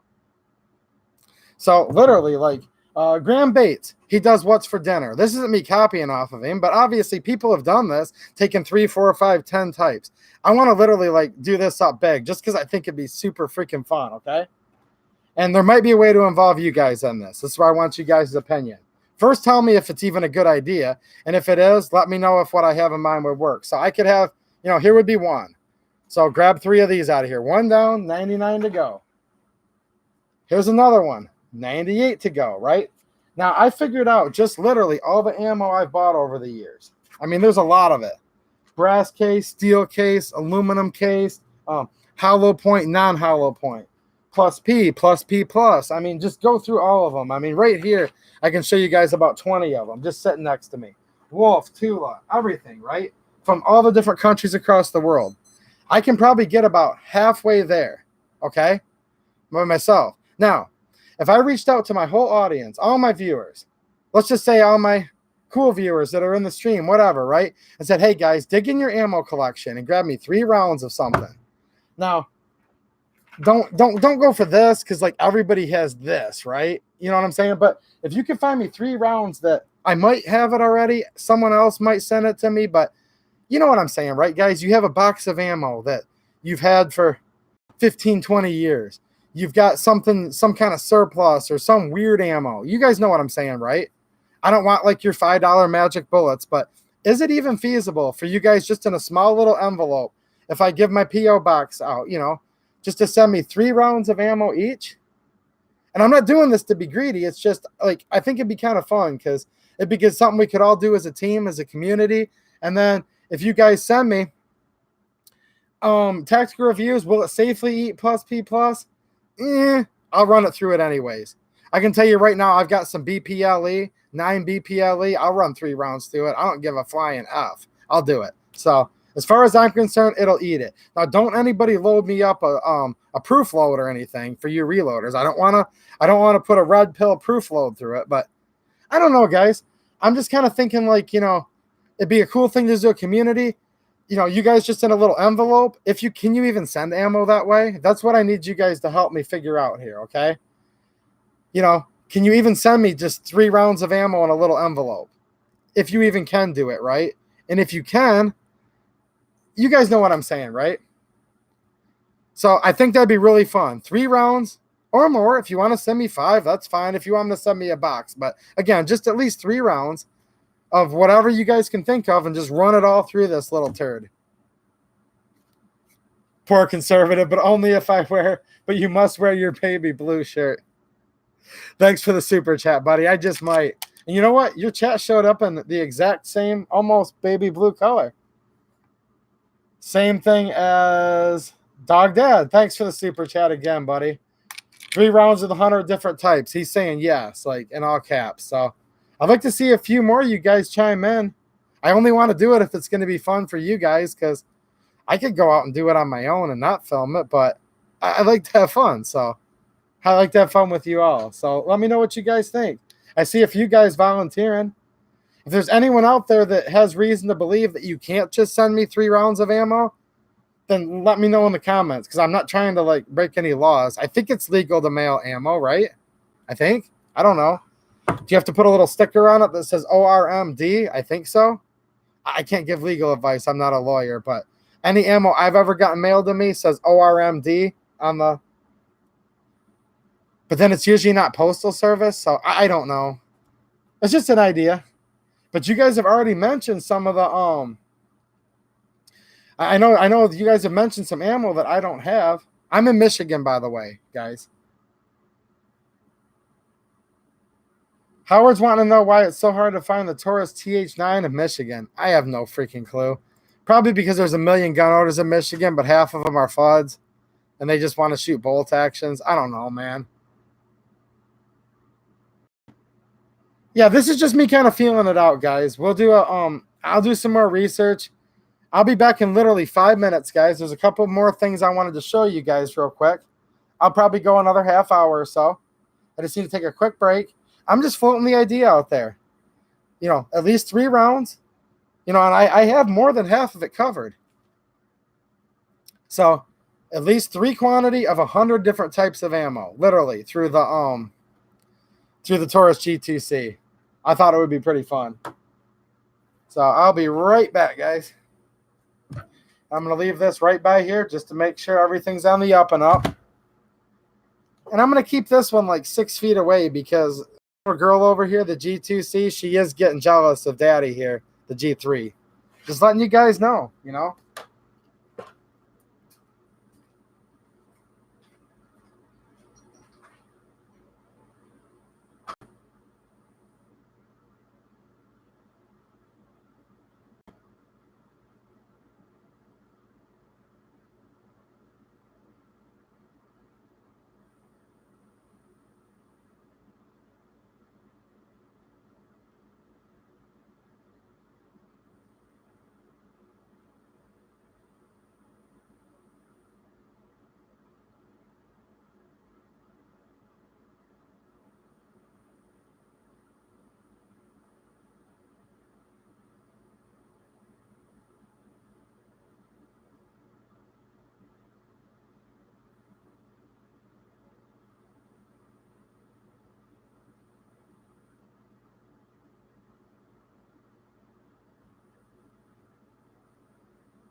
Jeez, I had to walk around to the front of the building. I'm freezing. I should have put that nice warm winter jacket I was bragging about on. What the heck's wrong with me? Okay, let's see what you guys are saying here. Now, he says not many reviews on the TH9. Now, he may have already chimed in, but the Poor Conservative owns a couple of them, I believe, or at least one at the very least. But his is the 40. Probably. Maybe you can talk to him a little bit and he could help you a little bit. Looks like I just put up a helpful link. Well, let's see if you guys think this is a good idea first. Do you guys think it's even a good idea? 100 different types of ammo? Just sounds like something fun. Ooh, Cave Dave's magic reloads, beware. See, that's what I'm talking about. I don't want no magic reloads. Like, I don't want to hurt myself. Especially though I'll probably have a helper there with me. And I don't want to hurt the helper.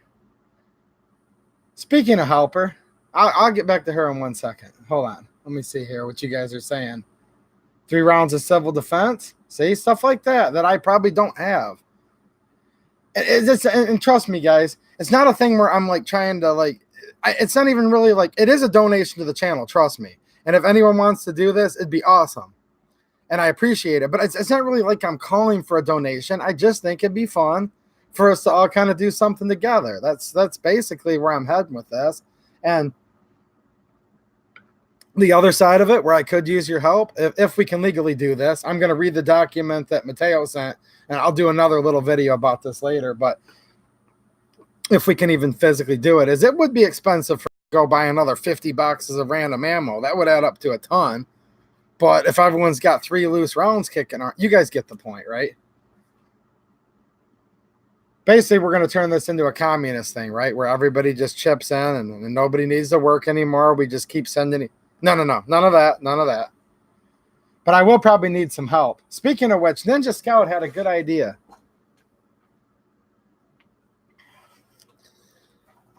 For this little guy, which this is, you know,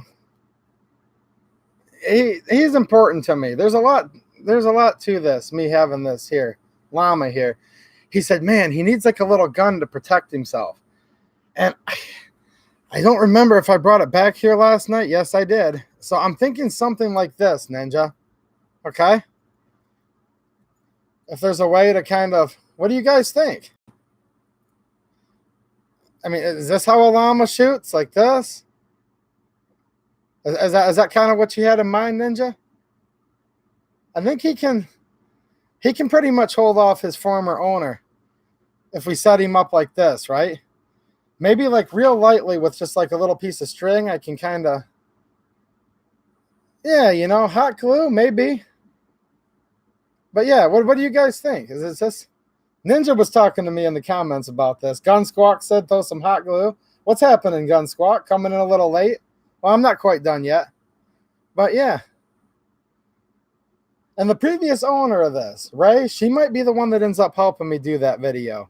And I don't like to give people's too much of their personal business out online, but Ray's been going through some hard times lately, you know, with sick family member, and she did just lose somebody really close to her. So I know you're not watching live, but if you watch this later, Ray, I love you, sweetheart. You'll be fine soon.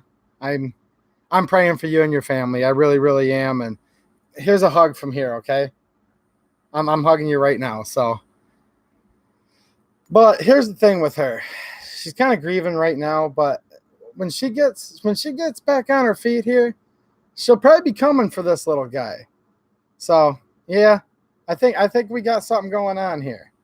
So, I'm giving you hugs right now, sweetheart, but you come for him and, you know, things might change pretty quick all of a sudden. It's weird how life can be. You know what I'm saying?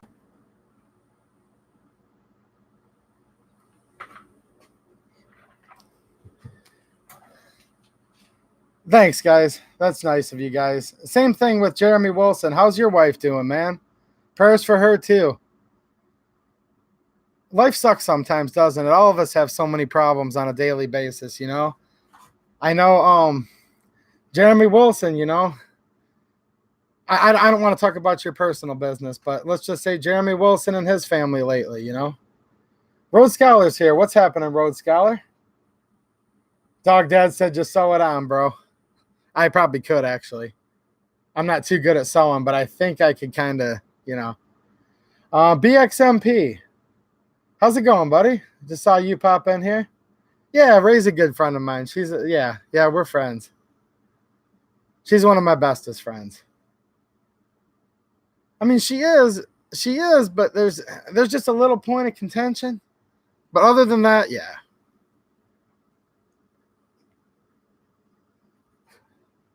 It's like everyone in life. We get along great, except for when we don't. And it's pretty much just with that llama. I mean, really.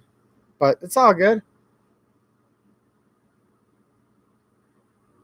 It looks like Jeremy Wilson's talking about blessings from God, so that's a good thing. Thanks, guys. Me and her talk about the channel. I'll definitely pass it on. And she reads a lot of stuff in here. I don't know if you guys know that or not. She hasn't been on with me lately. It's been a rough month or so for her, to be quite frank. Barada, man, God bless you too. Man, this is turning into the you guys know who Cab 7 is? This is turning into a Cab 7 chat. It really is, actually. Cab 7's a good guy, though. Is this on repeat? No? Explain what you mean by that. I'm not sure. At least not here, it's not. If I could clone myself, I would. That'd be funny to have two different streams going on at the same time. No, I don't think I want to do that. One's enough. Let's see here. I'm just real quick, just catching up on what you guys were saying. You guys are talking about, looks like modifying some pistols here, which is pretty cool. The XTP bullet, that's a good one. Robert Gaudet's in the house. What's happening, Gaudet? An alpaca. I think it's a llama. I don't know. It might be an alpaca, but it's a llama, so you're going by that, okay? Its name's Lami, so I guess it's just humor me or humor her. It's a llama. It kind of looks like an alpaca to me, but whatever. That's funny though. That's funny, Robert. There was something else I was going to talk about before I get off the air here, and I'm trying to remember what it was. Something about a future video. G2S. I know quite a few of you guys have been waiting on the G2S. I appreciate you guys being patient. Oh, I know. Somebody was asking me, a viewer of mine, actually one of my Patreon supporters. I don't know if he's here tonight. I don't see him yet, but anyways, he was like, man, I have an M1 Garand, and I'm really into the Garand, like a lot. He said, if I send you my Garand, will you do a video on it?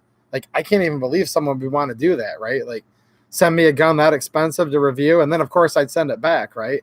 But you're in luck, man. You don't have to send me yours, unless there's some specific reason you want me to do a review on yours, but I'm going to do an M1 Garand review soon, too. So I don't know if any of you guys would look forward to that. And it's going to tie in with another pistol that's coming to the channel. That's a variation of a 1911, like a 1911 A1 type. And I think like the M1 Garand and the 1911 A1 are kind of like peas and carrots, if you will. So I definitely am going to do an M1 Garand review soon. Seems like I've been getting more and more requests lately for some, WW2 type guns. So we could do, the Garand, 1911 A1 type. I could go into some carbines. I've got the 1903. I've got a couple different versions of those. Ones that were made in World War I, but those still carried over to World War II. Actually, like a ton of them were used in World War II.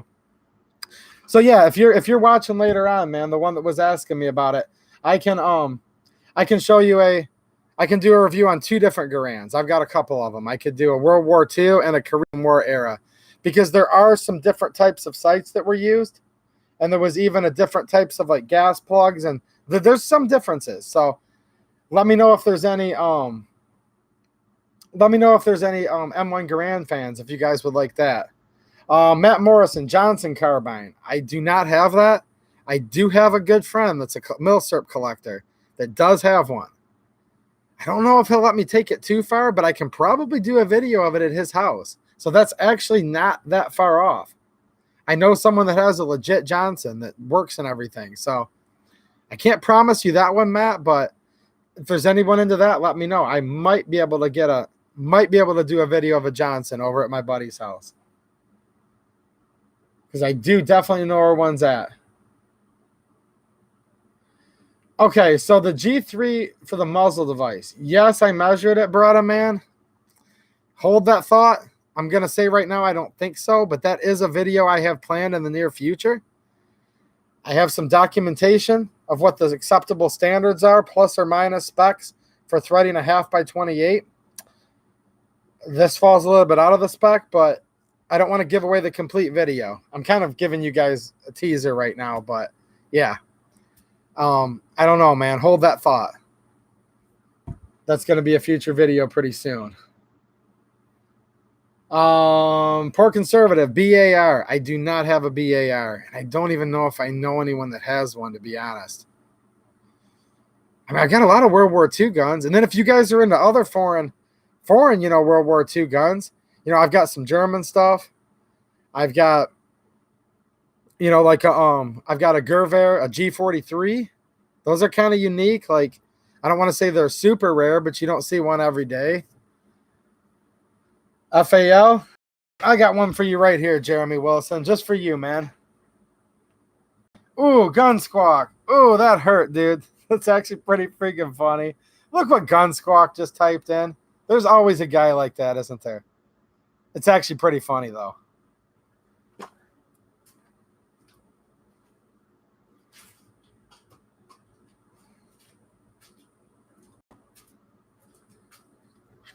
This has been at the shop.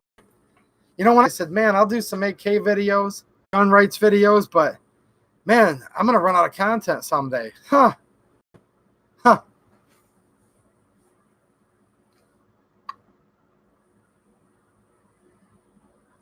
Am I still going good, guys? It says right here that my connection's unstable. Now it said it away, so now it's good. The warning went away. Hopefully I didn't buffer on you guys.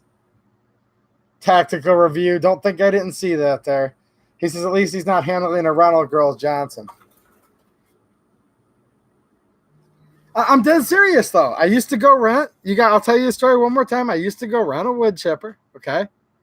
And the nice, polite young lady behind the counter, cute as pie, sweetheart, Ray, the one you've seen on the videos, current friend of mine, she used to work behind the counter when I used to rent. It's true. I'm going to look through my old files. This would be freaking hilarious. I bet you $1. Because it has the cashier's name on the invoice, it prints it out. I bet you I can find an old rental slip, the contract that has her name on it. When I do, I'm going to prove it to everybody. But yeah, Israeli FAL. I love this thing, by the way. I definitely want to do a regular, review like I do and take it out and do some shooting. I mean, I've even got like a mag like totally loaded up. I mean, I'm going to shoot more than one mag, but right over here.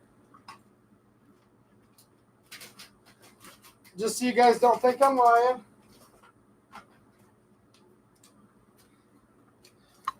Okay.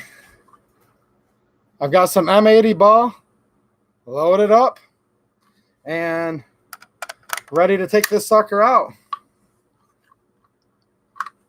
Just need to find a little bit of time because it's rained like the last 3 days here and cold. And I really, really, really have to get some jobs in because my time to get these last couple fall jobs in for my landscaping business is ending pretty soon.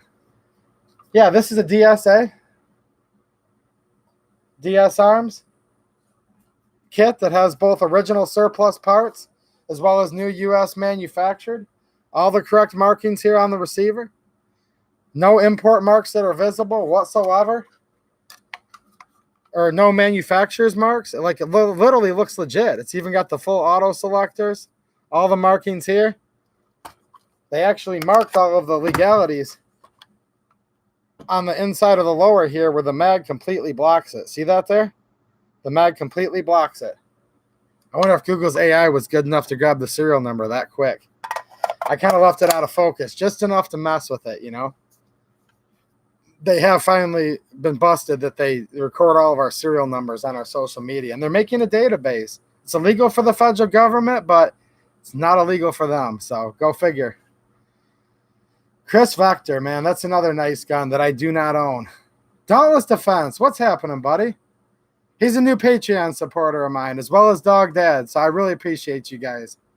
Poor Conservative, another Patreon supporter in here.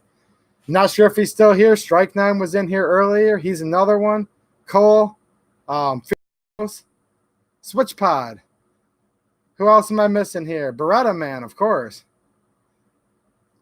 You guys are freaking awesome, by the way. It's so messed up. I make a little bit of money on monetization, but it's like, it's just an insult. And it's not that I'm being greedy. It's just like, quite frankly, I was just going through real quick because sometimes I do just to see what's going on, looking through my analytics.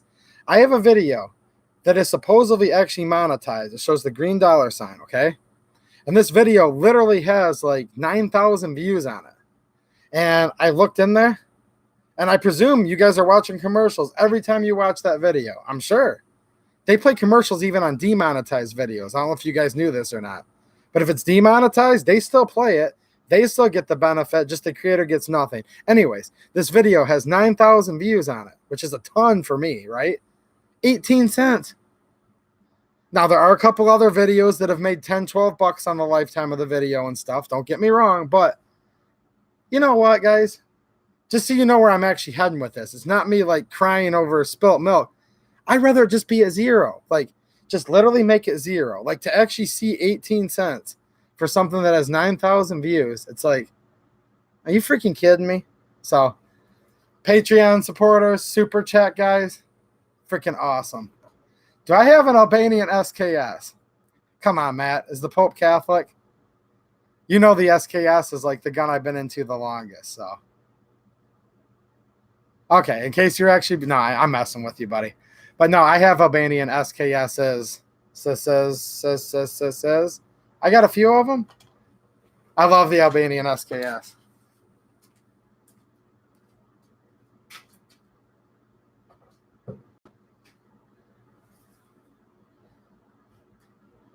Now, keep in mind, there was a time where people hated the Albanian SKS.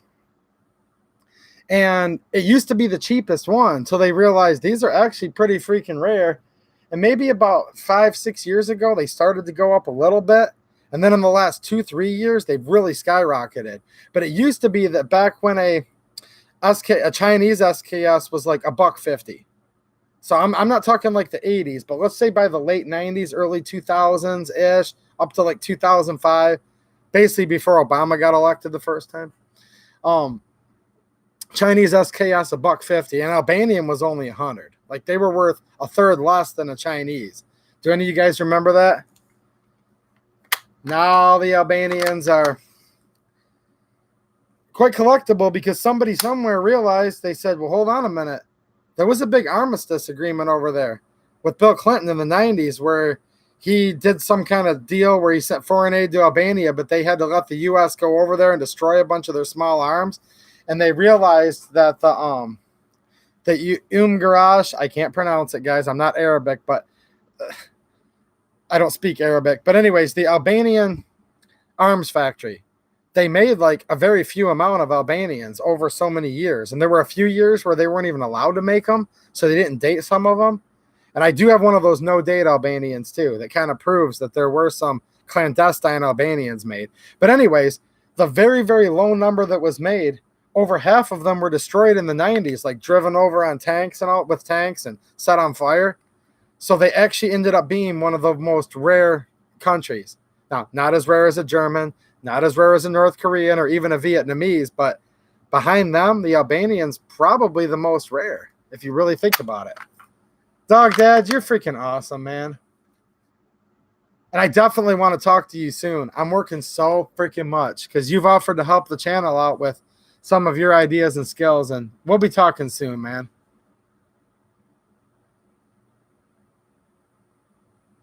He says, I'd rather see YouTube become an unbiased platform that doesn't pay creators then the bias only pays some creators platform that it has become. And then he's clarifying and saying, keep in mind, my YouTube comment is coming from a paid YouTube content creator. And here's the thing, Dog Dad, that takes a lot of balls for you to say that, because your content is actually probably completely fine with YouTube, right? Which I'm glad it is, but you probably get a relatively normal CPM, right? I hear all these other YouTubers, you guys can go search this, you probably have, but you can literally find YouTubers, big ones, that'll sit there and do a whole half-hour video telling you exactly how much they make. And they're like, oh, my CPM is $12. My CPM's $9. The lowest I've ever heard them say their CPM is $4. My CPM's like $1.82. And that's with like many / most of the videos being demonetized. And then some guy said, look, dude, this is a personal friend of mine in real life. He goes, I know you're not a liar, but I think I might be onto something. I said, well, what are you talking about? And he says, well, you're complaining that half your stuff's demonetized. I'm like, well, yeah, of course I'm complaining. He's like, I see ads on like all your freaking videos. And I'm like, you do? So I went over from another IP address, because for some reason when I play them from the one that I'm logged in as, it doesn't show me ads, which makes sense. They don't want me to create ad revenue on my own things. I mean, I might get an ad once in a while, but I barely get any on my own videos. So I go over to someone else's computer. There's an ad on freaking everything. Like, I'm literally showing, this is in real life. I'm showing a friend of mine. I don't see him in here tonight, but he's also a sub of the channel. And I'm showing him the yellow $sign. For the video that we're watching, ad 1 of 2, and then ad 2 of 2, and then it played an ad at the very end. So they played 3 ads on that video. I got nothing. So there's a lot of whining and crying on YouTube, and you can't believe everything you hear. But I will tell you guys this. When YouTubers tell you, hey, just because you see ads doesn't mean I'm getting paid, they're not all lying. I mean, some might be lying. I have no way of knowing. Trust me. But I can say that a significant portion of the time, I'll see ads running on my demonetized video. And they have this legal stupid type of, they have some stupid type of, legal jargon where it says, well, hold on, this is just limited on this one. So yeah, that's where you go back to what I said earlier. Oh, it's limited, all right. 10,000 views, 18 cents. In Dauntless defense, heck yeah, man. He says, as my dad said quite often, it's only money, son. I totally agree with you. You might have popped in before I started actually talking about this. And for you guys that didn't hear me, trust me, my preface is the most important part. I'm not money hungry, guys. I'm really not. I donate to other people on Patreon too. People that have much, much, much better channels than mine will ever be, But it's the principle behind it. Because I'm talking about something that's completely lawful, with some of the nicest people I know, probably the most lawful people I know, all of you guys, we're like the best people in all of society, and it just really pisses me off. And that's why I'm going on that whole rant that they don't treat a gun tuber the same as they do somebody that runs a makeup channel. You know what I'm saying? So that's the moral of the story here. It has absolutely nothing to do with me being like, ooh, I have to scheme and whatever to money on YouTube. No. It's all principle, and the principle is this. Our society is changing a lot, guys. It used to be that if a Democrat said he was liberal, okay, that's kind of the Democrat thing. Now, a Democrat will probably get run out of office and get primaried if he doesn't say he's a socialist. So we've gone from liberals to out and out socialists. And this is just what's going on right now. And that's why I'm talking about the whole thing about my CPMs less than other types of genres. They demonetize. That's why I'm talking about it. It's the social issue. It has nothing to do with the money itself. Although, as Gun Squawk said, I think it was him, he said money can't buy happiness, but it can buy guns. So yeah, of course, the small part of this is it's great if there's a little bit of ad revenue to reimburse me for some guns and ammo. My stupid internet bill that's over $100 a month. But no, that's nothing compared to the new social agenda. And I hope you guys know that's what I'm literally talking about. So, Orion Fixer, YouTube in trouble, going to SCOTUS. There you go. 7mm Mauser. I know I've showed this gun a few times, guys. It's probably not that interesting gun, but Modelo 1912, an old Chilean Mauser. Chambered in 7mm Mauser. Any of you guys fans of this cartridge? I really like the 7mm Mauser. I think it's I think it's quite possibly one of the nice cartridges ever made. Notwithstanding, there's about 50 other ones that are tied for one of the nice, but you guys know what I'm saying. This cartridge is definitely no slouch. Very flat trajectory, long range, if you will. Plenty enough power to take down most game you'll run into. Very gentle recoil compared to like an 8mm Mauser, which doesn't hit too hard, but noticeable difference between an 8mm and a 7mm. And this little carbine, it's so lightweight and handy. This is the third one they ever made, guys. Not even joking either. This isn't a collector's piece because I had to put on, now this isn't modern production, this is surplus, but an unissued handguard that came from, but anyways, this isn't a collector's piece, guys, because it's a little bit beat up and the original handguard was gone, so I had to put on, it's original Chilean handguard. It's just like, you know, new old stock like you can buy out of their old depots. But yeah, this is number A3. They started off with the A prefix, then they would go so many letters and then go to B. So I've done quite a bit of research on this. This is the third ever Chilean model 1912 carbine that was ever made. Speaking of Steyr, Waffenfabrik Steyr, Austria. Bye-bye, Francis. Robert Beto, Francis O'Rourke. Yeah, I'd rather call him Beta or Francis, but Waffenfabrik Steyr. You know what's funny? I saw a video one time, guys, and this is kind of funny. I'm not going to call the guy out. I'm not. It's not even about that. It's just a joke. Like, look, I don't like to call out other YouTubers too often, except for Poor Conservative. Him, he deserves it. But I appreciate you tagging me on IG, Poor Conservative, by the way. Did I tell you you're awesome, man?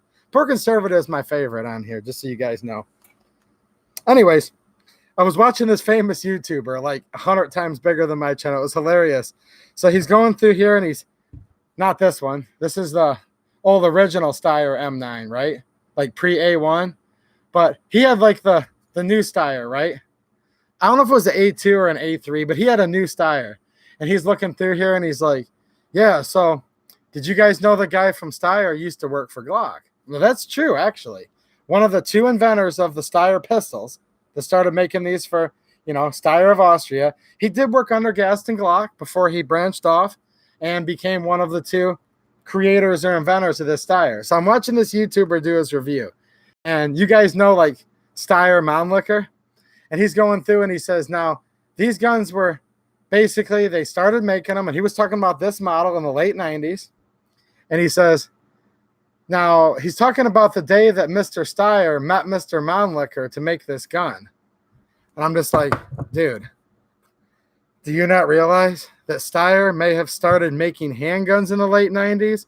But like this model 1912 Chilean Mauser was made by Waffenfabrik Steyr. Like, that is the original Steyr, as in like the old Steyr Mannlicher that was formed in the 1800s. And this guy, seriously, like, with a straight face, like, he actually thinks when he's doing his review, okay, that Mr. Steyr and Mr. Mannlicher met up with each other in the late 90s. And Mr. Steyr came over from Glock. I'm serious, guys. I'd tell you who it is, but it sounds like I'm calling him out. If you guys watch the video, you know who it is already. Yeah.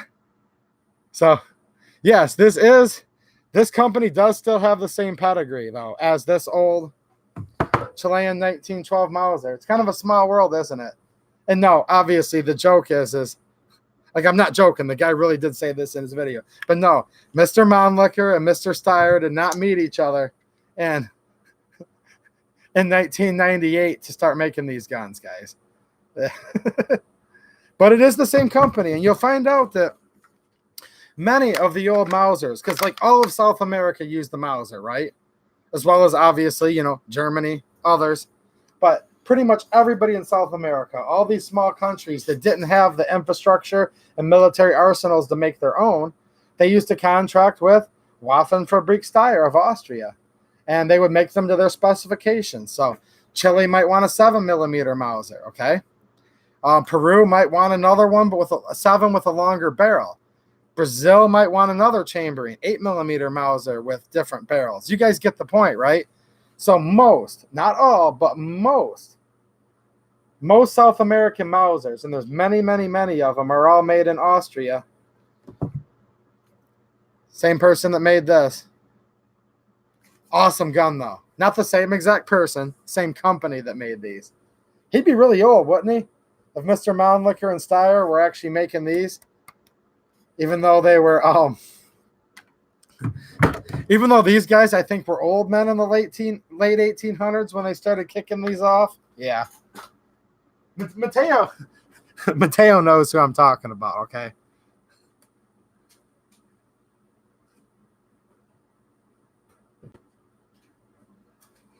Because Mateo's a big Steyer guy, you know? Basically, to shut him up, I finally bought one. I was tired of hearing about it, and I'm like, all right, dude, you're so full of crap. The Steyer looks so goofy. I'm going to buy one. Notice a pattern here. I did it with the G2C. I got to prove all these guys wrong. There's no way. Yeah, now it's like one of my favorite guns to shoot. So Mateo, good friend of mine, just so you guys know. We hang out and talk outside of YouTube. But anyways, so all I hear from this man, Steyer. I'm like, dude, you're so full of crap. I'm going to get this just so I can like have some standing. Because how can I sit there if I'm like, no, dude, never fire one, never hold one, never owned one, but it's a piece of crap. Like, I can't do that. So I bought one just so I would have standing to tell him these guns are freaking retarded. Boy, was I wrong. These guns are literally built like a brick, you know, crapper house. Like, these things are... I like Glocks. Nothing against Glock at all, but this gun literally, in a lot of its key dimensions, has Glock exceeded by like double. Look at that huge square recoil lug on the front there. Look at that thing. You know how most semi-autos curve in like a half circle? This is one solid chunk. And the gun's not overly heavy, and it's like perfectly balanced. It has a complete chassis system inside of it, like so far ahead of its time. Like, people give Sig Sauer credit with their 250s and all that, and now their 320s for being the chassis gun. The only thing Steyer did wrong, because they came out with these chassis guns, like, I think Mateo can put it in here because we were just talking about this, but like, what is it, 10 years before Sig did? The only thing they did wrong, being dumb Austrians, basically Krauts in other words, right? Look, guys, I'm part German, but my point is, these people can be stubborn over there in that part of the world. All they needed to do is make a little window in this frame and put the serial number behind the window. This has a full chassis, like, way before Sig did it, but they didn't like care, or they didn't know that the chassis system would be a big thing. You guys get what I'm saying, right? So they put the serial number on this little placard here to where you can't like just take the chassis out. But these guys could have had like all the different colors and sizes and lengths of grip frames, and they could have done everything that Sig started doing 10 years later, because this has a real deal, full size, beefy chassis in it. So these are good guns. Like, so again, I know this sounds like a Steyer infomercial. I don't have any Steyers for sale, and there's no affiliate link. So I assure you it's not. This is nothing like the Olight. Speaking of Olight, for those of you guys afraid to click on that video I put out for Halloween, you guys can watch it. It's funny. It's not an Olight infomercial. I'm making fun of the Olight infomercials. And also, to clarify, I'm not even ripping on Olight, guys, by the way. I have Olight lights. Are they as good as Surefires? No. For the money, are they good enough? Yeah. I would say this, and I mean this is a compliment. Olight's a decent light. It's not a crap light. It's not the best light that's ever been made. For the money, I mean, all those Olights I showed are mine, guys. I like Olights. I was ripping on all the infomercials, which are getting to be like way, like just too many of them. But yeah, man, these are good guns. So if you guys have one like at a local rental place or something, or you know a friend that has one, you might want to try this out. Extremely low bore axis. I mean, I don't think CZs have anything on this with bore axis at all. And those are known to have, you know, one of the lowest reciprocation of bore, you know. Okay, what am I missing here? Dead Horse is in here. How's it going, man? Don't know if you just came by or if I missed you, but Gunsquawk saying he likes his G3 better than his Glocks. I understand, man. Trust me, like, If you guys can't tell by watching these Taurus videos, I like them. I like them a lot. None of it's fake. I assure you of that. Like, why would I? Nobody sends me free guns. I could do reviews about whatever I wanted, but I'm having the most fun with these of anything at the moment. Yeah, Josh, I see what you're saying, man. I hate to say it. I rarely give anyone a thumbs down. Usually, if I don't like it, I just click off. Because there's someone that gives me a thumbs down on every video. They're pretty lame, but whatever. And it's like, I rarely thumbs down a video. I actually started doing the same thing you did. And it's not because I hate those people. It's just, if we can give them a little bit of negative feedback, it's just getting to be too much, man. There's way too many. And it's like,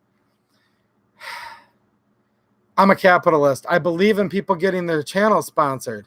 I understand why they're doing it. I want them to make as much money as they can, but it's just getting ridiculous. You guys know what I'm saying? It's just getting ridiculous. A lot of you guys bought flashlight from Jared, Guns and Gadgets link. Just lost his father, his stepmom critical condition. There was a GoFundMe. A lot of you guys bought Olights to support his family. That's completely, totally freaking different. Trust me. That's for a cause that, you know, if Jared's, you know, a friend of yours or you like his channel, something, that's totally different. But besides him, he had that, you guys know what I'm talking about, right? It wasn't on Halloween night. It was a couple days before. He said, you know, if you buy this certain flashlight, Olight's literally donating all the proceeds to help my family's medical bills. Whether you guys believe in that or not, that's a totally separate point.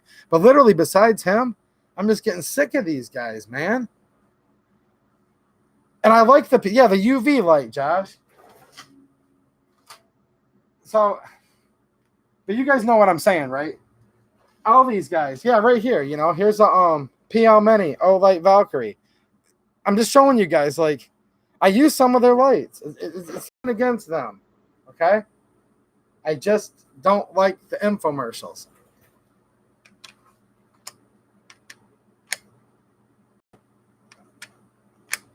Dauntless Defense. What's he saying? Style Sweats by 2A I'm not wearing sweatpants, man. These are the UV, like, cool fabric clothes. They probably look like sweats on camera, but this is that thin material that, like, wicks the moisture away. Working out in the sun, you know, I'm trying to keep from getting skin cancer, to be quite frank. And I put on, you know, sunscreen, and for years I wear the short sleeves, and, you know, I got freckles and stuff, guys, you know. I've damaged my skin quite a bit over the years, no doubt. So instead of putting on a bunch of SPF 50, these are the UPF 50 shirts. So this is basically the equivalency of me wearing a UPF 50 sunscreen. And then these that look like sweatpants, they're that same type of fabric, guys. So that's why you see me wearing this kind of stuff. It gets sunny even in the winter, poor conservative. You still get UV rays even if it's 5 degrees out. But you're right, the sun has been gone for weeks. And then I ended up to the point where this fabric's just so freaking comfortable. I like to wear it when I'm inside too. And yes, I definitely wear a wide-brimmed hat. And on the mower, you guys know what I mean that run commercial mowers. You're going 10, 12 miles an hour. You got to have the strap underneath your neck. If not, whoop, the hat goes flying off. But yeah, I'm always wearing my long sleeves, my pants, gloves, glasses, and then just the face that's exposed with the wide-brimmed hat. You got to do it. The sun literally will kill you. And I've been doing this for 20 years, so it'll take its toll. And you guys can still see, you know, my nose. That's mainly windburn, though, from today. But, yeah. Yeah, hopefully nobody took that video the wrong way that I put out. I wasn't knocking Olight or anyone that has it. I could care less what you guys buy. I just thought it'd be pretty funny. Sometimes I try to be funny on this channel. Maybe I'm not, but whatever. Josh is at 16 years. You're still a young guy. What the heck, man? Nah, you're probably just a few years younger than me if I had to guess. I turned 40 this year, so. Let's see, what are you guys talking about here? Flashlights. Flashlights is a hot topic, I'm learning here. We should make this the... Do you guys want to make this the flashlight stream? Or do you want to make it the flashing stream? All right, flashlight stream. You guys already... Whew. That was a quick vote. I didn't really want to flash you guys anyway, so... We'll just talk about flashlights. Yeah, Dead Horse. I've been on a little over 2 hours. Glad to see you here. I'm going to be getting off here in just a second. It's kind of crazy, though. There's still as many people in here as there was 2 hours ago. I was competing against the President of the United States, guys. He was streaming live. I'm sure it's over now, but he was definitely streaming. Yeah, we're all about 40 here, it seems like. Ben wears 37. Jet's still here. What's happening, man? Oh, he's back. I thought we scared you off, man. Jet's a little older. He's got poor conservative by 2 years. Okay, Dog Dad, let's see your perspective. He says, the only value I see in the over-advertising of the Olight type videos is getting perspectives from multiple creators, and of course the views for the creators. I'll give you that. That's fine. And look, I wasn't even like telling you guys, like, let's boycott these. No. I had like 15 show up in my subs because I'm subbed to these channels. Like, I do like these guys, you know? I do. Or else I wouldn't be subbed to them, right? So there's a little, yeah. I just literally put that little video out on Halloween because I'm like, okay, it's trick or treat. Do you guys want a trick? Which is an Olight commercial. No, here's the treat, guys. No Olight commercials on this channel. So, and thanks to you, Dog Dad, and people just like you, I don't have to try to kiss Olight's butt for a little sponsorship because you're helping support the channel. And thanks for those super chats tonight, man. You're freaking awesome. I can't believe it.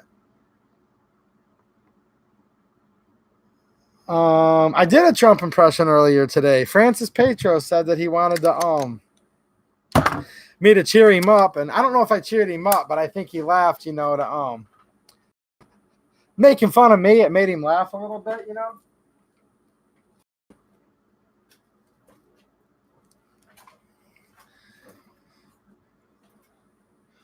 Let's see here. Man, you guys are talking about all kinds of flashlights. And they're probably good ones too. LEDs are pretty much getting to the point where, you know, LED technology's been out a while. There's some good ones. Is a Surefire probably going to last longer than an Olight? Yeah. But do you want to spend like $70 or do you want to spend like $300? Do you want to spend $500? I mean, you guys know what I'm saying. There's all kinds of flashlights for everybody. Geez, oh, Pete, all kinds of people are coming out of the woodwork now. Adrian, what's happening? He's my Yugoslavian American buddy, right?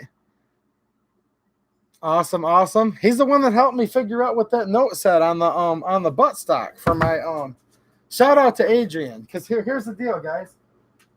I have my Yugo. You guys remember this video? I did this video. It was like, I literally spent an hour on this video, guys, and a lot of people liked it, but that's how much of an AK geek I am. On this Yugo milled M70 Yugo AK kit, right? And I'm going through all of it, and man, I have such a good time talking about this kind of stuff, but I won't bore you. But basically, we came in here, and I said, well, look, there's a sticker. You know, this is taped to here. This means something, right? And Adrian was actually able to translate that for me. Do you mind translating that to the people again, buddy?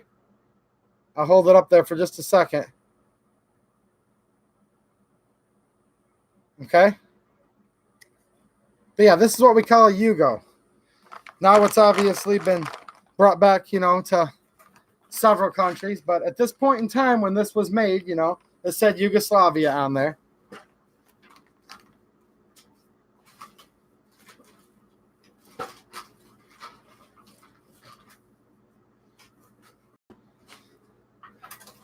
All right, who else popped in here? Let's see here. Rockford Ordnance is back. What's happening, man? My best impression was Sweaty Ben. I'll do a Sweaty Ben soon. I thought I saw somebody else pop in here too. Did I miss somebody? You guys were talking about your ages. Pierre Donaldson. What's happening, Pierre? 36. I think I know you. You're the same Pierre that lives by me, don't you? That goes into Supermatch? If that's you, how's it going, buddy? I'm pretty sure that's you. The avatars are really, really small on my screen that I see here.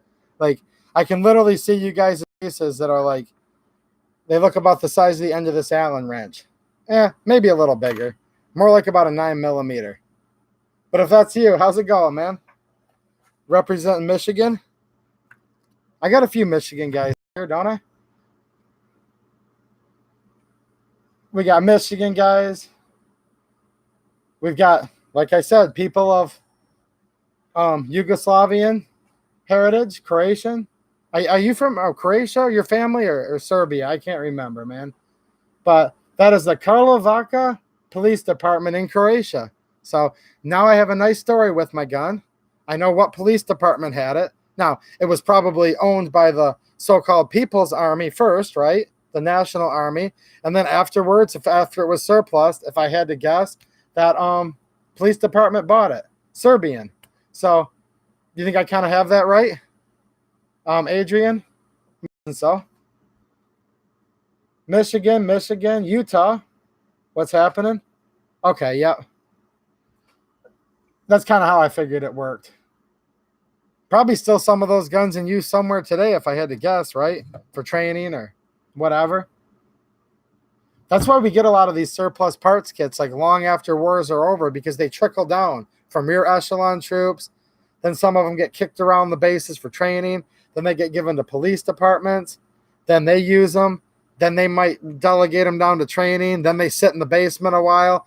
Finally, we're still getting guns that were in service, the Model M70. So started off life in the 1970s, and they're still coming in the country.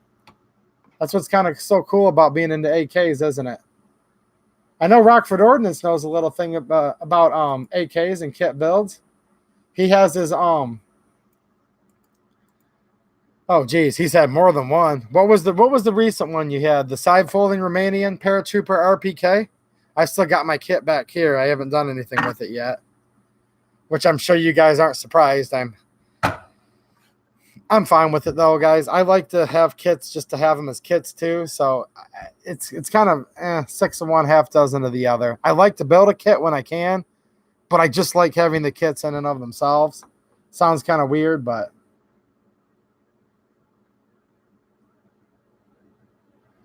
ooh, Josh Benmer just did a Trump.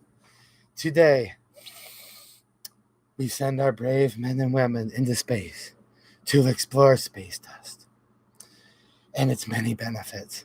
Space dust has many benefits. Many, many. Trust me. Believe me, space dust. It has the best benefits. The space dust that I'm bringing back, quite frankly, they said, is probably the best space dust there ever was. Until now, space dust like this was not thought to even be possible. Today we have the best space dust. We have a huge, huge, huge mission. We're bringing it back. We're all bringing it back. They all love it. Quite frankly, they said probably, sir, probably even the ones that don't like you, they still love the space dust. And I said, yes. Many of them, all, many, most, probably. My people, I have the best people. Look at that guy right there in the crowd. Would you mess with him? He's a tough guy. Look at him. Yeah. Anyways, our space dust, they say, quite frankly, is probably the best space dust there ever was. It's true. It's true. It's true. Believe me. Believe me. It's true. It's true. All right. That was my little Trump impression. Every time I try to imitate it, I realize, no, you're not repeating yourself enough. Like, you literally have to repeat yourself like 12 times. Ooh, Gun Squawk. Space Dust got me expelled in 1982. That sounds like a country song, doesn't it? Let me guess. Space Dust got you expelled, got drunk and hung over, and then your old lady got run over by a train. I don't know. For some reason. Uh-oh, Space Cowboy. I actually know that song.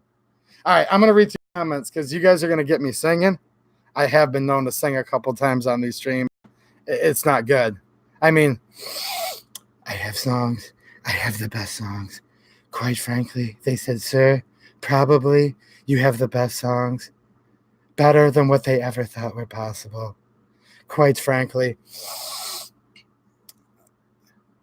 the best. It's true. It's true.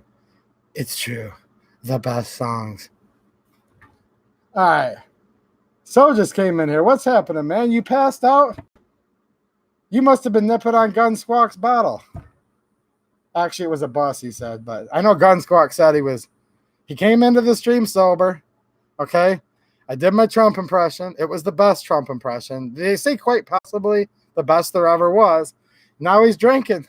He doesn't even know what to do with himself. And then, okay, Gun Squawk drank so much, so just passed out.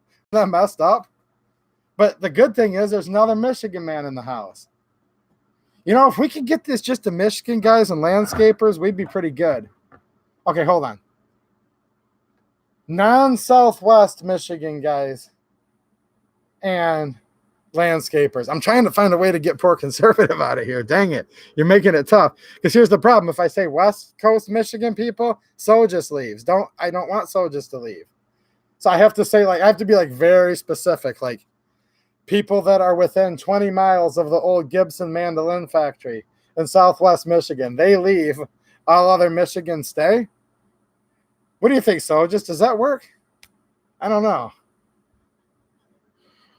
See, 45 minutes north, but I can get you poor conservative, specifically miles from the Gibson, musical instrument factory. Never drank a lot. I actually don't drink either.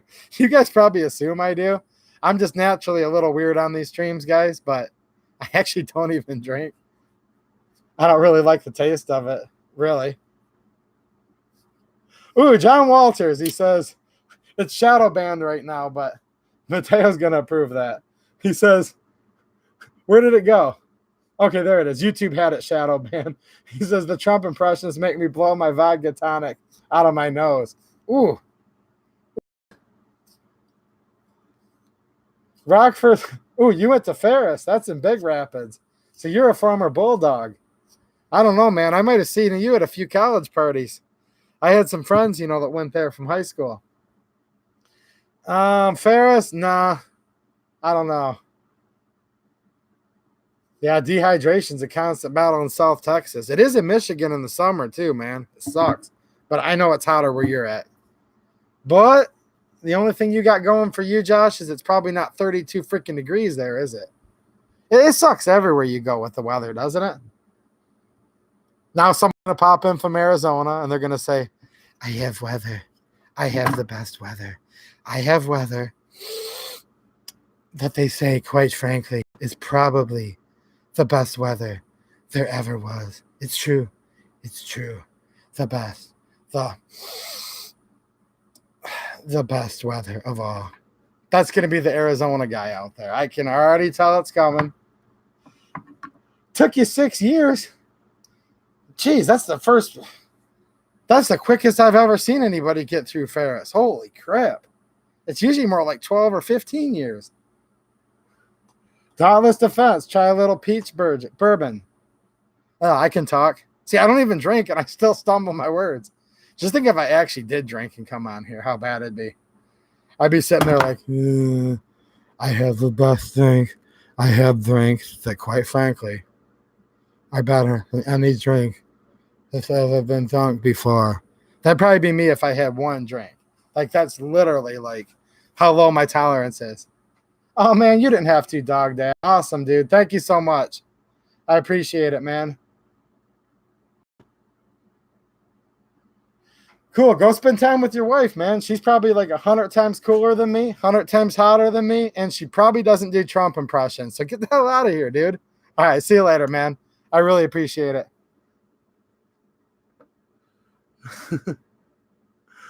80 degrees. See, all you Southern boys, what the heck? The problem is you guys have mosquitoes that are this freaking big. I know you do. At least the ones down in Alabama and Southern Texas do. There's mosquitoes that, quite frankly, are quite possibly the biggest mosquitoes there ever were. As soon as you get down there by the water. All right, you guys are talking about Way too much partying at that school. Yeah, I see. I just know about Ferris from like the 1999 to like 2005, 6 range. And it was a party school back then. It definitely was. For sure. All right, Dog Dad just gave Dead Horse a shout out there, his email. You guys can keep in touch. I definitely encourage that. See, ours, Josh says they don't carry West Nile. We do have the West Nile in Michigan here, actually. Beretta Man, did you answer me earlier or not? I can't remember. Are you interested in Beretta BM59? Would you like to see a video on that? Or anybody as far as that goes? Beretta Man's is the only vote I'm going to count because he's Beretta Man, obviously. But I don't know if anyone else is interested in the BM59. The BM59, I love the Garand, and I probably like the Garand more because it's a U.S. service rifle, right? Like, you can't even be American and not like the M1 Garand.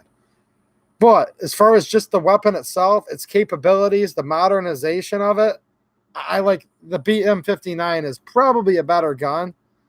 Notwithstanding, I'll go back in a circle. I still like the Garand more. So, Mateo likes the BM59. No, it's not a copy, Dead Horse. Stay tuned for the video because what I want to do is do a Garand video for one of my Patreon supporters and for you all. And then I'm going to do a BM59 video for Beretta Man, my man Beretta Man. Does that sound right? My main man Beretta Man. That's better. And so I'll do the two, and then I should probably do a side-by-side because, yeah, you're right, Dead Horse. It comes from, like, the receivers. I'll just leave it at that. They definitely come from each other. Like, the Beretta BM59 is an evolution of, but it's to the point where it's kind of a different gun, too. Great guns, though. Great guns.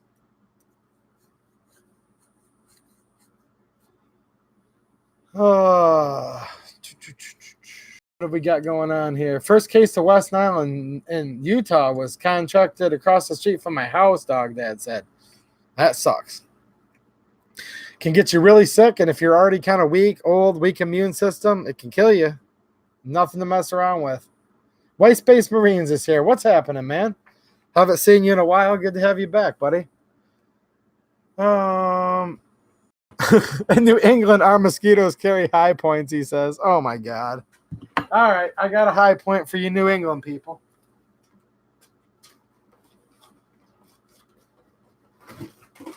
All right, New England. Shout out to all the New England people, okay? This is how I like, if I have a grip on my gun, guys, I like to use it like this, okay? This is just a preference of mine. See what I'm saying? I still like the thumb forward on it, and I'm just using it as a hand stop. But I feel like since this is a high point, you know, this isn't right. I literally need to, yeah. Doesn't it have more of that? What do they say in the hood? Chopper look? Has this got more of the chopper thing going when you know what I'm saying? What do you guys think? Now, I'm not talking your other rifles. Okay. No other rifles. Just specifically with the high point. And you have a forward grip. Do you hold it like this? Thumbs forward? Or do you get right on the very bottom of it? Or even maybe like this? You know, probably like this. What do you guys think? Is this high point? Or I'm still getting it wrong. Hold on, I'm still getting it wrong. High point. All right, is that better? Now, I know what you're saying, Jeremy. This is an old foregrip I had from a long time ago, but I use it as a hand stop. But you know why I do like this long foregrip here? It still serves a purpose. So pretend this is the ground, right? I'm laying down. I can actually use this as a monopod. So there is a reason that this is like this, just so you know. I can choose to use it as a hand stop, or I don't know if you guys can tell, but this does actually extend down below the extremely large 10-round single stack capacity magwell, and it can act as a little makeshift monopod. And even though it's like plastic on plastic rail, this is a freaking 9mm, so you don't need a $200 bipod on a little 9 that's not even accurate to begin with its nice custom button rifled Zamac Alumaloy barrel with a proprietary amount of lands and grooves to be sure that law enforcement can track each and every bullet down to its exact owner. Problem solver. There you go. There's a tongue twister for you. The Tie Tower Armory, Dead Horse. That's funny. I've been talking about those for a while. Okay, here's the deal. I still think they're cool. I'm still thinking about one, but here's where they screwed up so freaking big, it's not funny. Follow me on this and see what you guys think. Hightower, I do believe, with a mag adapter. So follow me on this, guys. We've got an AK pistol here, right? The Pac 9. It can take Beretta mags with this adapter. With another adapter, it can take Glock mags, right? So adapters can like do wonders to switch a gun's magazines up. Okay, I'm heading somewhere with this. Hightower. Hightower is still set up where you still use, after that whole chassis they built, you're still using these stupid little single stack mags. You've got a double stack mag well. You could so easily, it's not even funny, put like at least a 15, if not 17 round double stack mag in here. Nope, single stack 10 rounds. Now you've got the red balls, but those are kind of stupid. I mean, they're fine, but that's because all we can get. But just humor me, this is what a red ball looks like. It's two mags welded together. Hightower missed a huge chance to like revolutionize this platform. Just think if they would have put a magwell adapter in, where with the Hightower chassis you could use Glock mags. I'm just gonna say Glock because that's the most ubiquitous mag, right? So I think the Hightowers are interesting, guys. I really do.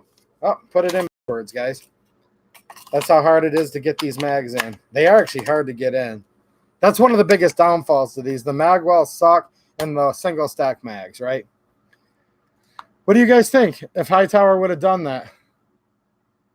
Seems like they might have been able to figure something out, doesn't it?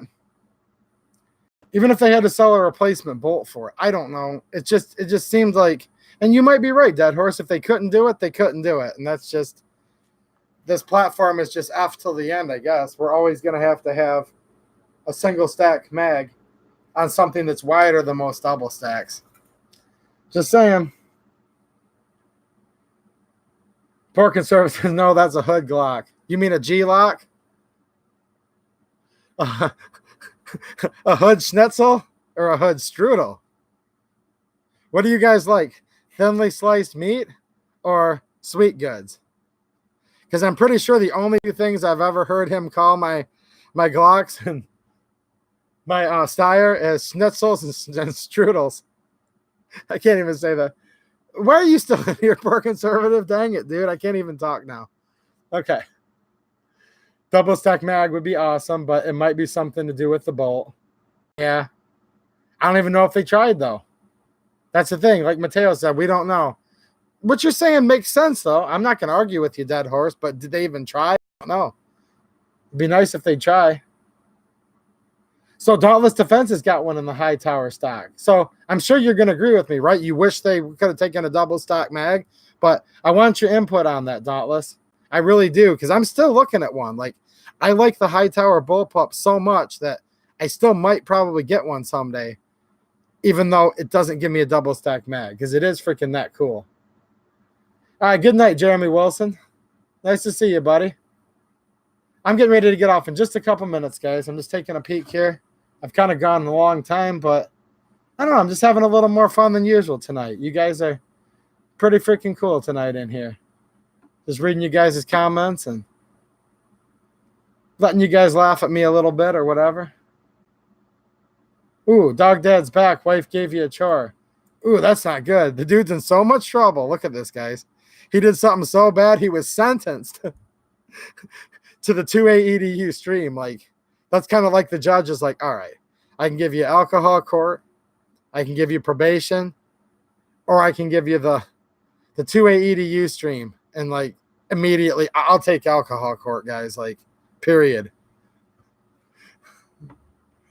Oh, man. Yeah, Jeremy, I wish your wife the best, man. I really do. Ooh, Adrian got a milled M70B back from Two Rivers. Took her to the range today. Smooth shooter. Oh, man, that's nice to hear. Are any of you AK guys still in here? Rockford Ordnance? I know Rockford would appreciate that for sure. See if there's any kit building guys out here. Yeah, you know I like the Yugos, Adrian, for sure, man. Just even the parts kits. And you know I've got my M64 here, otherwise known as a early M70, right? You know? I like the stamped ones too.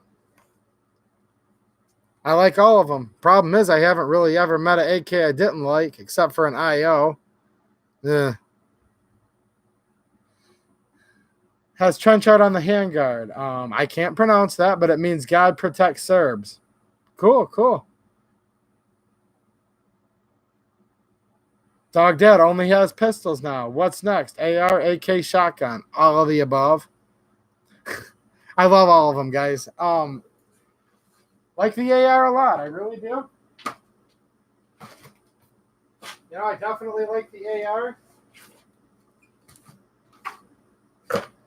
This is one I've had for a long time. A2 style. Big fan of the AR. Okay.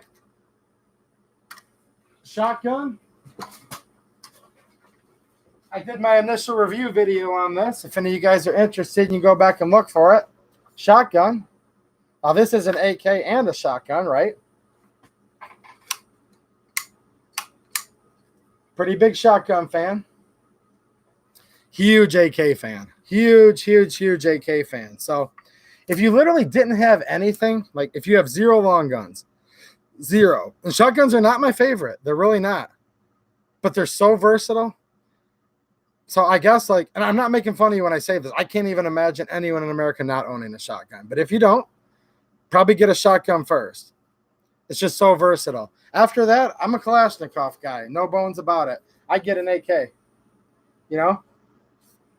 Now, this is an AK shotgun, but a regular 7.62 by 39 AK, I would definitely say. But probably a shotgun's just so. Do you guys agree with what I mean? I'm not asking you guys if shotguns are your favorite. Totally separate point.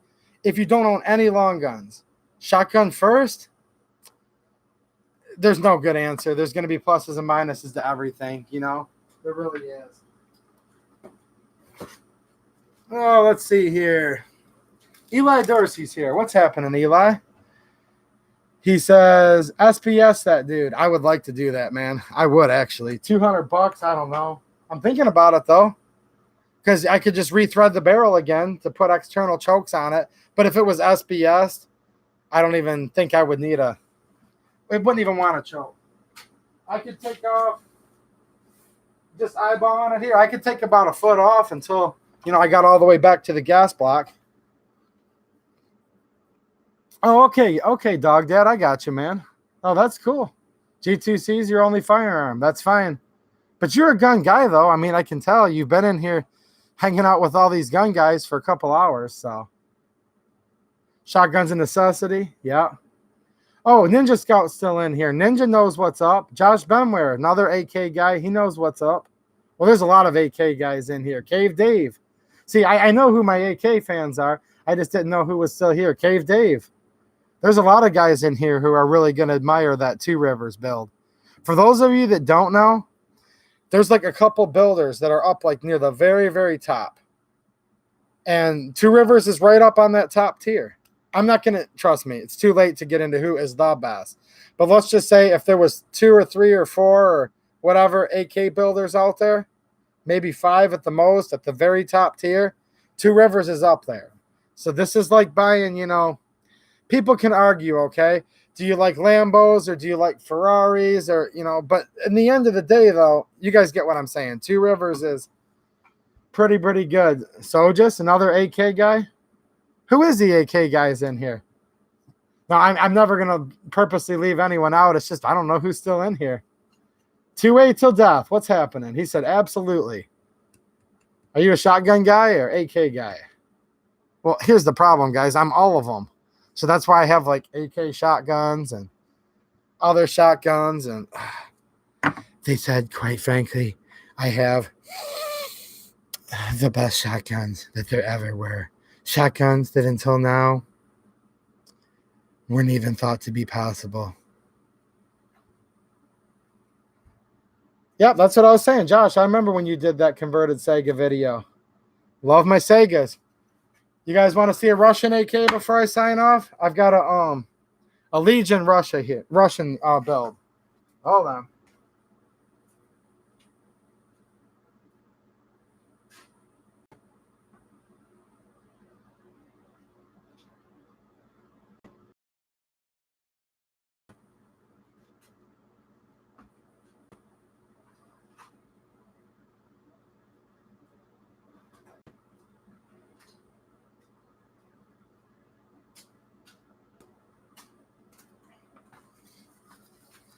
All right, here's a Russian for you. Galil, that's another good one. The Israeli. I showed the Galil's big brother earlier, so just showed my Israeli FAL, but I think it was Benware or someone brought up a Russian. So here's another pretty good builder. This is built off an all matching 1973 Tula parts kit. Excellent condition parts kit. Let's see if it'll show you guys that little Tula star there. There you go. Tula 1973. And this is one of those that if you guys go back and look on the Mishiko channel, like how could you guys like AKs without knowing about Mishiko? I'm sure you guys all do, but he had a very small batch of these made by Legion USA specifically for him. So I got this from my friend Misha from his shop, and these have the Polish barrels.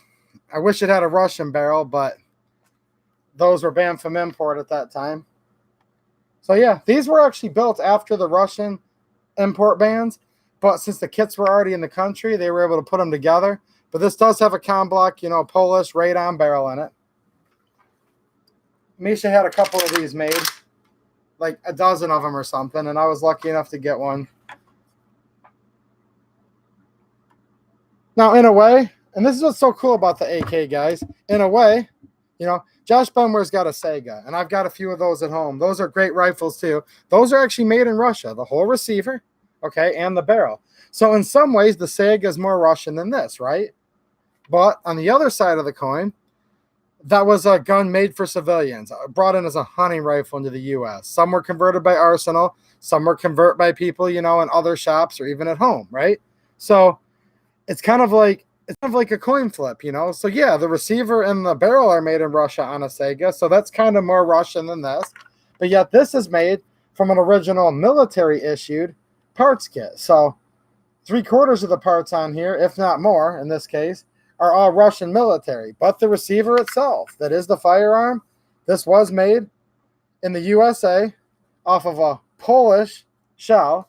So it's still, you guys that are into AKs know what I'm talking about. They were brought in as so-called 80% receivers from Poland, finished here. So by legality, this becomes a USA-made receiver. I don't know.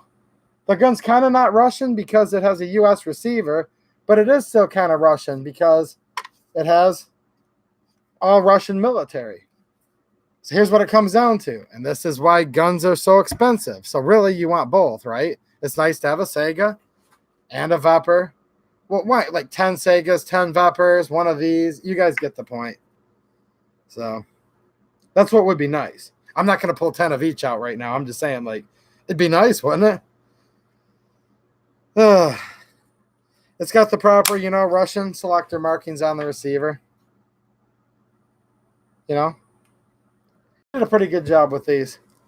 And I kind of like it, too, because it came from the store, and he gave me a good price on it, and there were very few of them made for him. Like, there were very few of these made, period, but usually Legion, okay, USA, puts an American Green Mountain barrel. Misha actually purchased the FB Radom barrels up front with his own money, sent them off to them, so they would build them with the Polish barrels, and then when he got them back, he was able to sell them with the upgraded Polish barrel.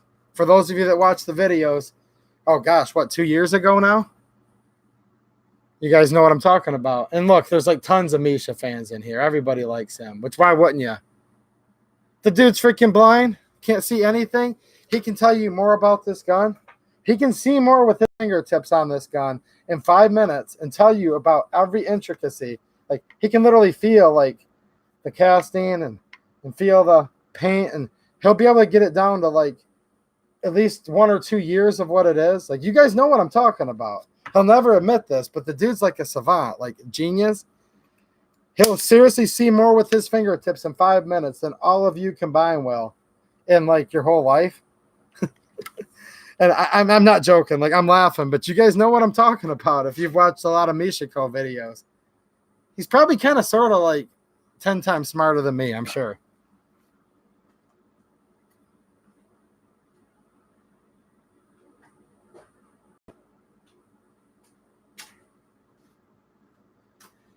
I think I'm going to give him a call tomorrow, actually.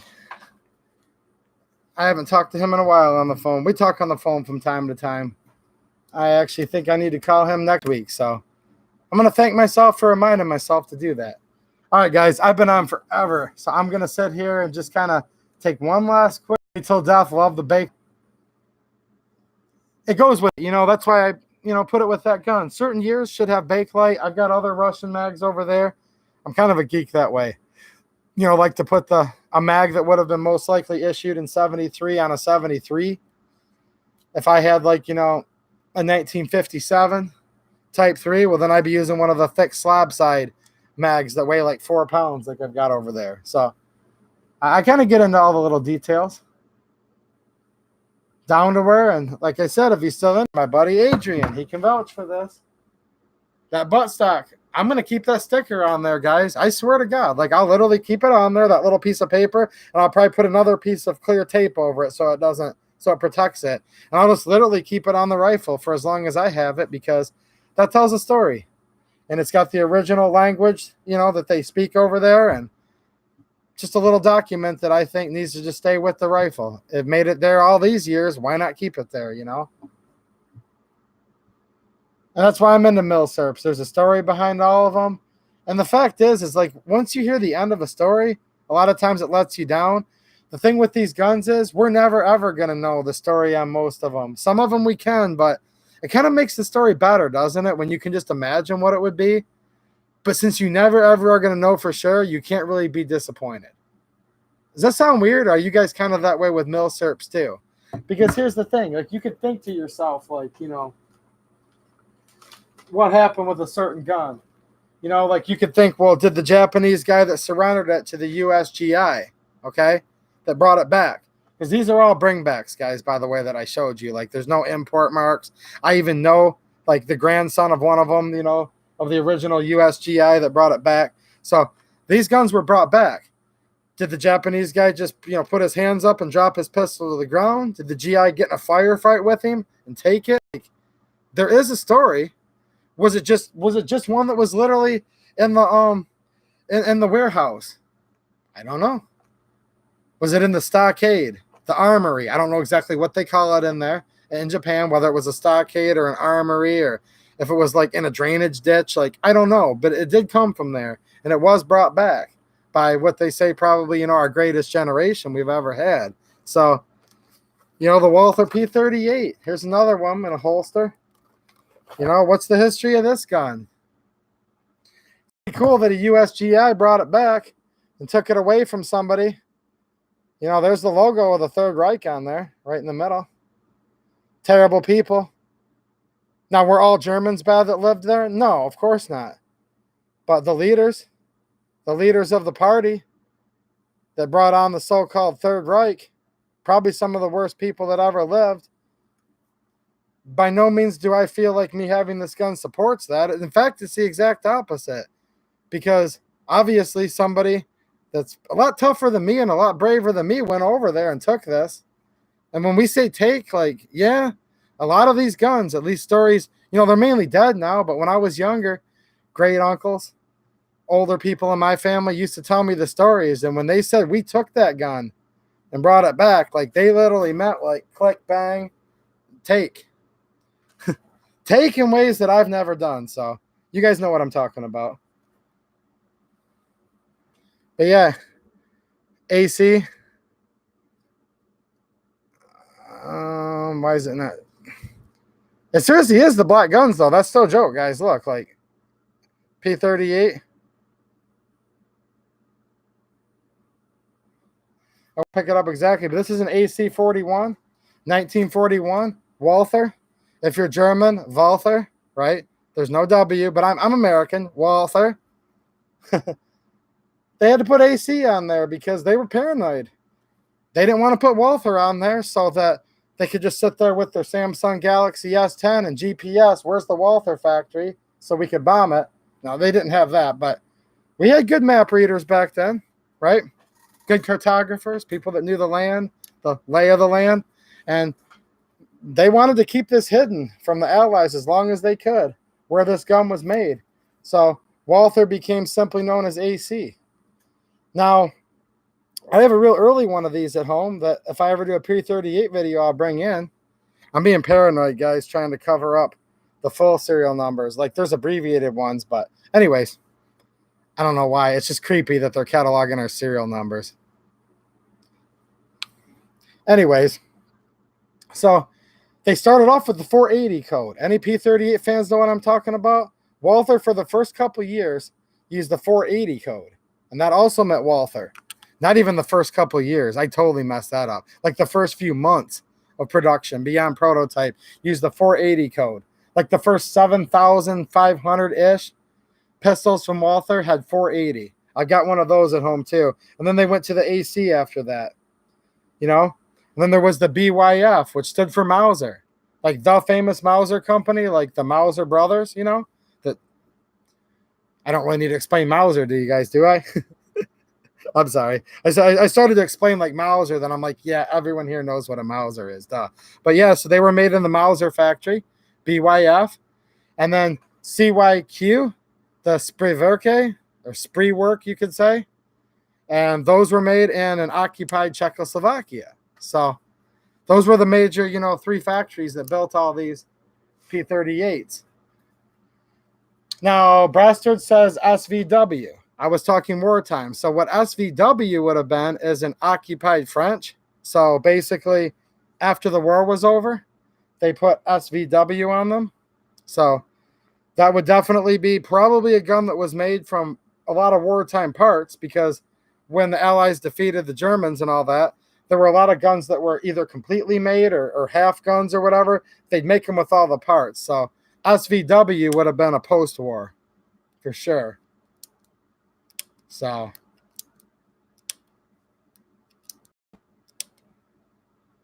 well, there's always an exception to the rule, but I know what you're saying, Bastard. Here's the thing. If I get into every nuance, it'd be like, you know what I'm saying? You could literally sit there with a P38 and do an 8-hour stream just with that. Now, would I know enough to do that? No, but I don't know. Just kind of showing these for people that are into old German stuff, the old Bakelite style handguards. Dog Dad, I'm not accessorizing my G2C with anything, but if I was using it for a defense gun, for home protection, probably a light. I think it's a really good idea to have a weapons light on a gun, because you need to know whether it's a bad guy or a family member that had to actually break into your house to tell you that mom's sick and in the hospital. You know what I'm saying? That stuff happens. So, but yeah, you know what I'm saying, Bastard. You could go on and on for like 8 hours with these. But the Gray Ghosts are SVW and all that. But yeah, this is a relatively early war, a 41. Not nearly as early, though, as the 480 codes. And this is an old German holster. This is not a World War II holster. But it is an authentic German holster from like 1959. So it's still a vintage holster. It's worth something, but it's not worth $400 or $500 like an original. Like if this was World War II and it was in this perfect condition. But no, this is like a German police 1959 Cold War era pistol holster, basically. Oh yeah, and I've got the Manhuren. Is that how you pronounce it? The Manhuren factory. I've got P38s in that too, like the newer like P1s, and that was basically. Now, they could still keep all the old ones they had, right? And still use them like for police and all that. But Germany was banned from making a lot of small arms for quite a few years after the war. Treaties they signed. So they were having them made by the French. And a lot of times the French would actually make them in the Manhuren factory, right? and sell them back to Germany. So I do have one that's much newer than the one, the SVW one, but I do have a regular, Manhurin marked P1 P38. All right, good night, Dauntless Defense. I'm kind of fading too here, buddy. I wanted to a while ago. Sorry to keep you guys so long, but it seems like we're still all having fun. So if only P38s were double stack, I'm going to leave on this note. P38, double stack wide grip, single stack. Here's the thing, though. These were actually invented in the 1930s. Decocker, double action, single action. Like, these guns are revolutionary in 1938. So I'm not knocking them. But all these years later, high points are bigger than a P38, and they're still only single stack. Ugh. You guys know what I'm saying.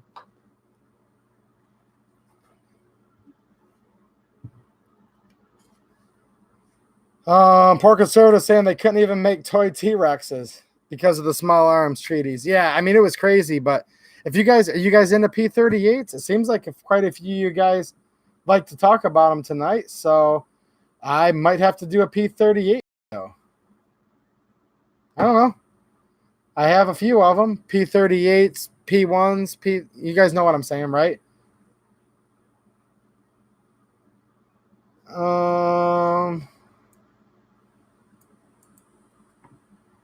Okay.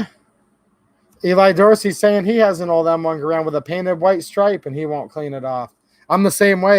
I mean, I've got an M16A1 parts kit that I built, Colt, Vietnam era, and it has the kind of crudely, I mean, it's stenciled, but it's kind of worn, painted unit number on it.